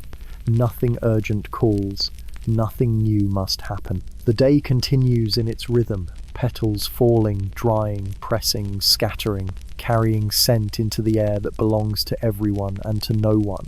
You leave the courtyard slowly, the uneven cobblestones guiding your steps into another narrow street. Evening has begun to settle. The air is softer now, carrying the faint coolness of dusk. Windows open along the walls, shutters resting against plaster, and from each spills a different mixture of fragrance. Some houses release the sharpness of herbs, rosemary, thyme, sage, while others let slip the sweetness of roses, fading but still present. Every doorway carries a small breath of dried stems or wilted blooms, mingling into one continuous haze of scent. You pass beneath a wooden balcony draped with drying bundles. The flowers above you sway slightly in the breeze, their petals crisp and brittle. Each one seems to hold memory of its colour, though the tones have dulled into shades of parchment and dust. A few fragments fall, drifting down onto your shoulder, where they rest lightly before brushing away. You do not mind. Their presence feels as inevitable as the fading daylight. A small chapel stands at the end of the lane, its door propped open. Inside, candles glow, their flames bent by a draught. The air there is thick with beeswax, mingled with the faint rot of old lilies left too long in a vessel near the altar. You pause at the threshold, letting the mingling scents fold into you. The fragrance is solemn, not bright, yet it is familiar. The same tones of life passing into rest, softened by human care. You breathe it in, then step back into the street. Night has nearly arrived. The The sky over Vienna darkens, and the first faint stars shimmer beyond the rooftops. Lamps are lit one by one, casting circles of muted gold along the streets. In their glow, baskets of discarded petals appear almost luminous, each fragment catching the light before fading again into shadow. The city carries its fragrance like a cloak woven from roses, marigolds, lavender, damp stone and smoke. You move through it as though walking through fabric, each breath a layer of texture. Your own dwelling waits, not far. You enter quietly, shutting the door against the cooling air. Within, the chamber holds its steady scent, your chosen mix of wilted blooms gathered from market stalls, pressed into cloth sachets, tucked beneath pillows. The fragrance here is not strong, not overwhelming. It simply exists, woven into every corner of the room. You lie down, the mattress stiff beneath you, the pillow faintly rustling with dried petals. You breathe in. The smell is faintly sweet, faintly bitter. It clings to the fabric, to your hair, to the walls themselves. You do not resist it. It belongs to the night as much as silence belongs to sleep. With each breath, the fragrance settles deeper, carrying you downward, steady, unhurried, without end. You lie still and let the room finish arranging itself around you. The quilt settles to its familiar weight. The pillow accepts the shape of your cheek. The garlands keep their counsel overhead. The air is warm where it gathers near your mouth, cool where it drifts along the floor, and sweet where it remembers. Roses speak first, in the smallest voice powder and parchment, a kindness that stays even when colour has gone. Lavender follows with a slower line, a narrow ribbon laid carefully through your thoughts. Chamomile takes the last watch, patient as folded linen, smoothing each corner of the hour. Outside, a cart rolls somewhere and then decides not to matter. A hinge far away practices opening and, satisfied, closes again. Between those sounds and your breath there is nothing to measure. The city is an enormous chest breathing under the snow-coloured sky. Your chamber learns the rhythm and keeps it. You taste the room the way one tastes a story told many times. Wood that remembers winter, cloth that remembers hands, flowers that remember themselves enough to soothe rather than persuade. Dust draws its small constellations on the sill and calls them stars. Your eyelids answer by becoming two warm shutters. You let the scents settle in a slow order. Bed frame, quilt, wrist, hair, each a shelf where fragrance rests. The day loosens, thread by thread, until only the simplest fibers remain. You keep those, a line of breath going out, another returning, the faintest touch of petal at the edge of your lip. The room grows softer, in the way parchment grows softer when warmed. Even the quiet has a quiet. You do not leave the century. It leaves you gently, laying you down as carefully as a sprig laid in a book. The night folds its page. The flowers dim to their kindest selves. You breathe once more, and then once less, and the room finishes its work. We hope this glimpse into old customs has been a calm and pleasant one. If it made you curious for more, you can like, share, or leave a kind comment. And if you wish, subscribe to be here for the next unhurried tradition we explore together. End of script. Sweet dreams.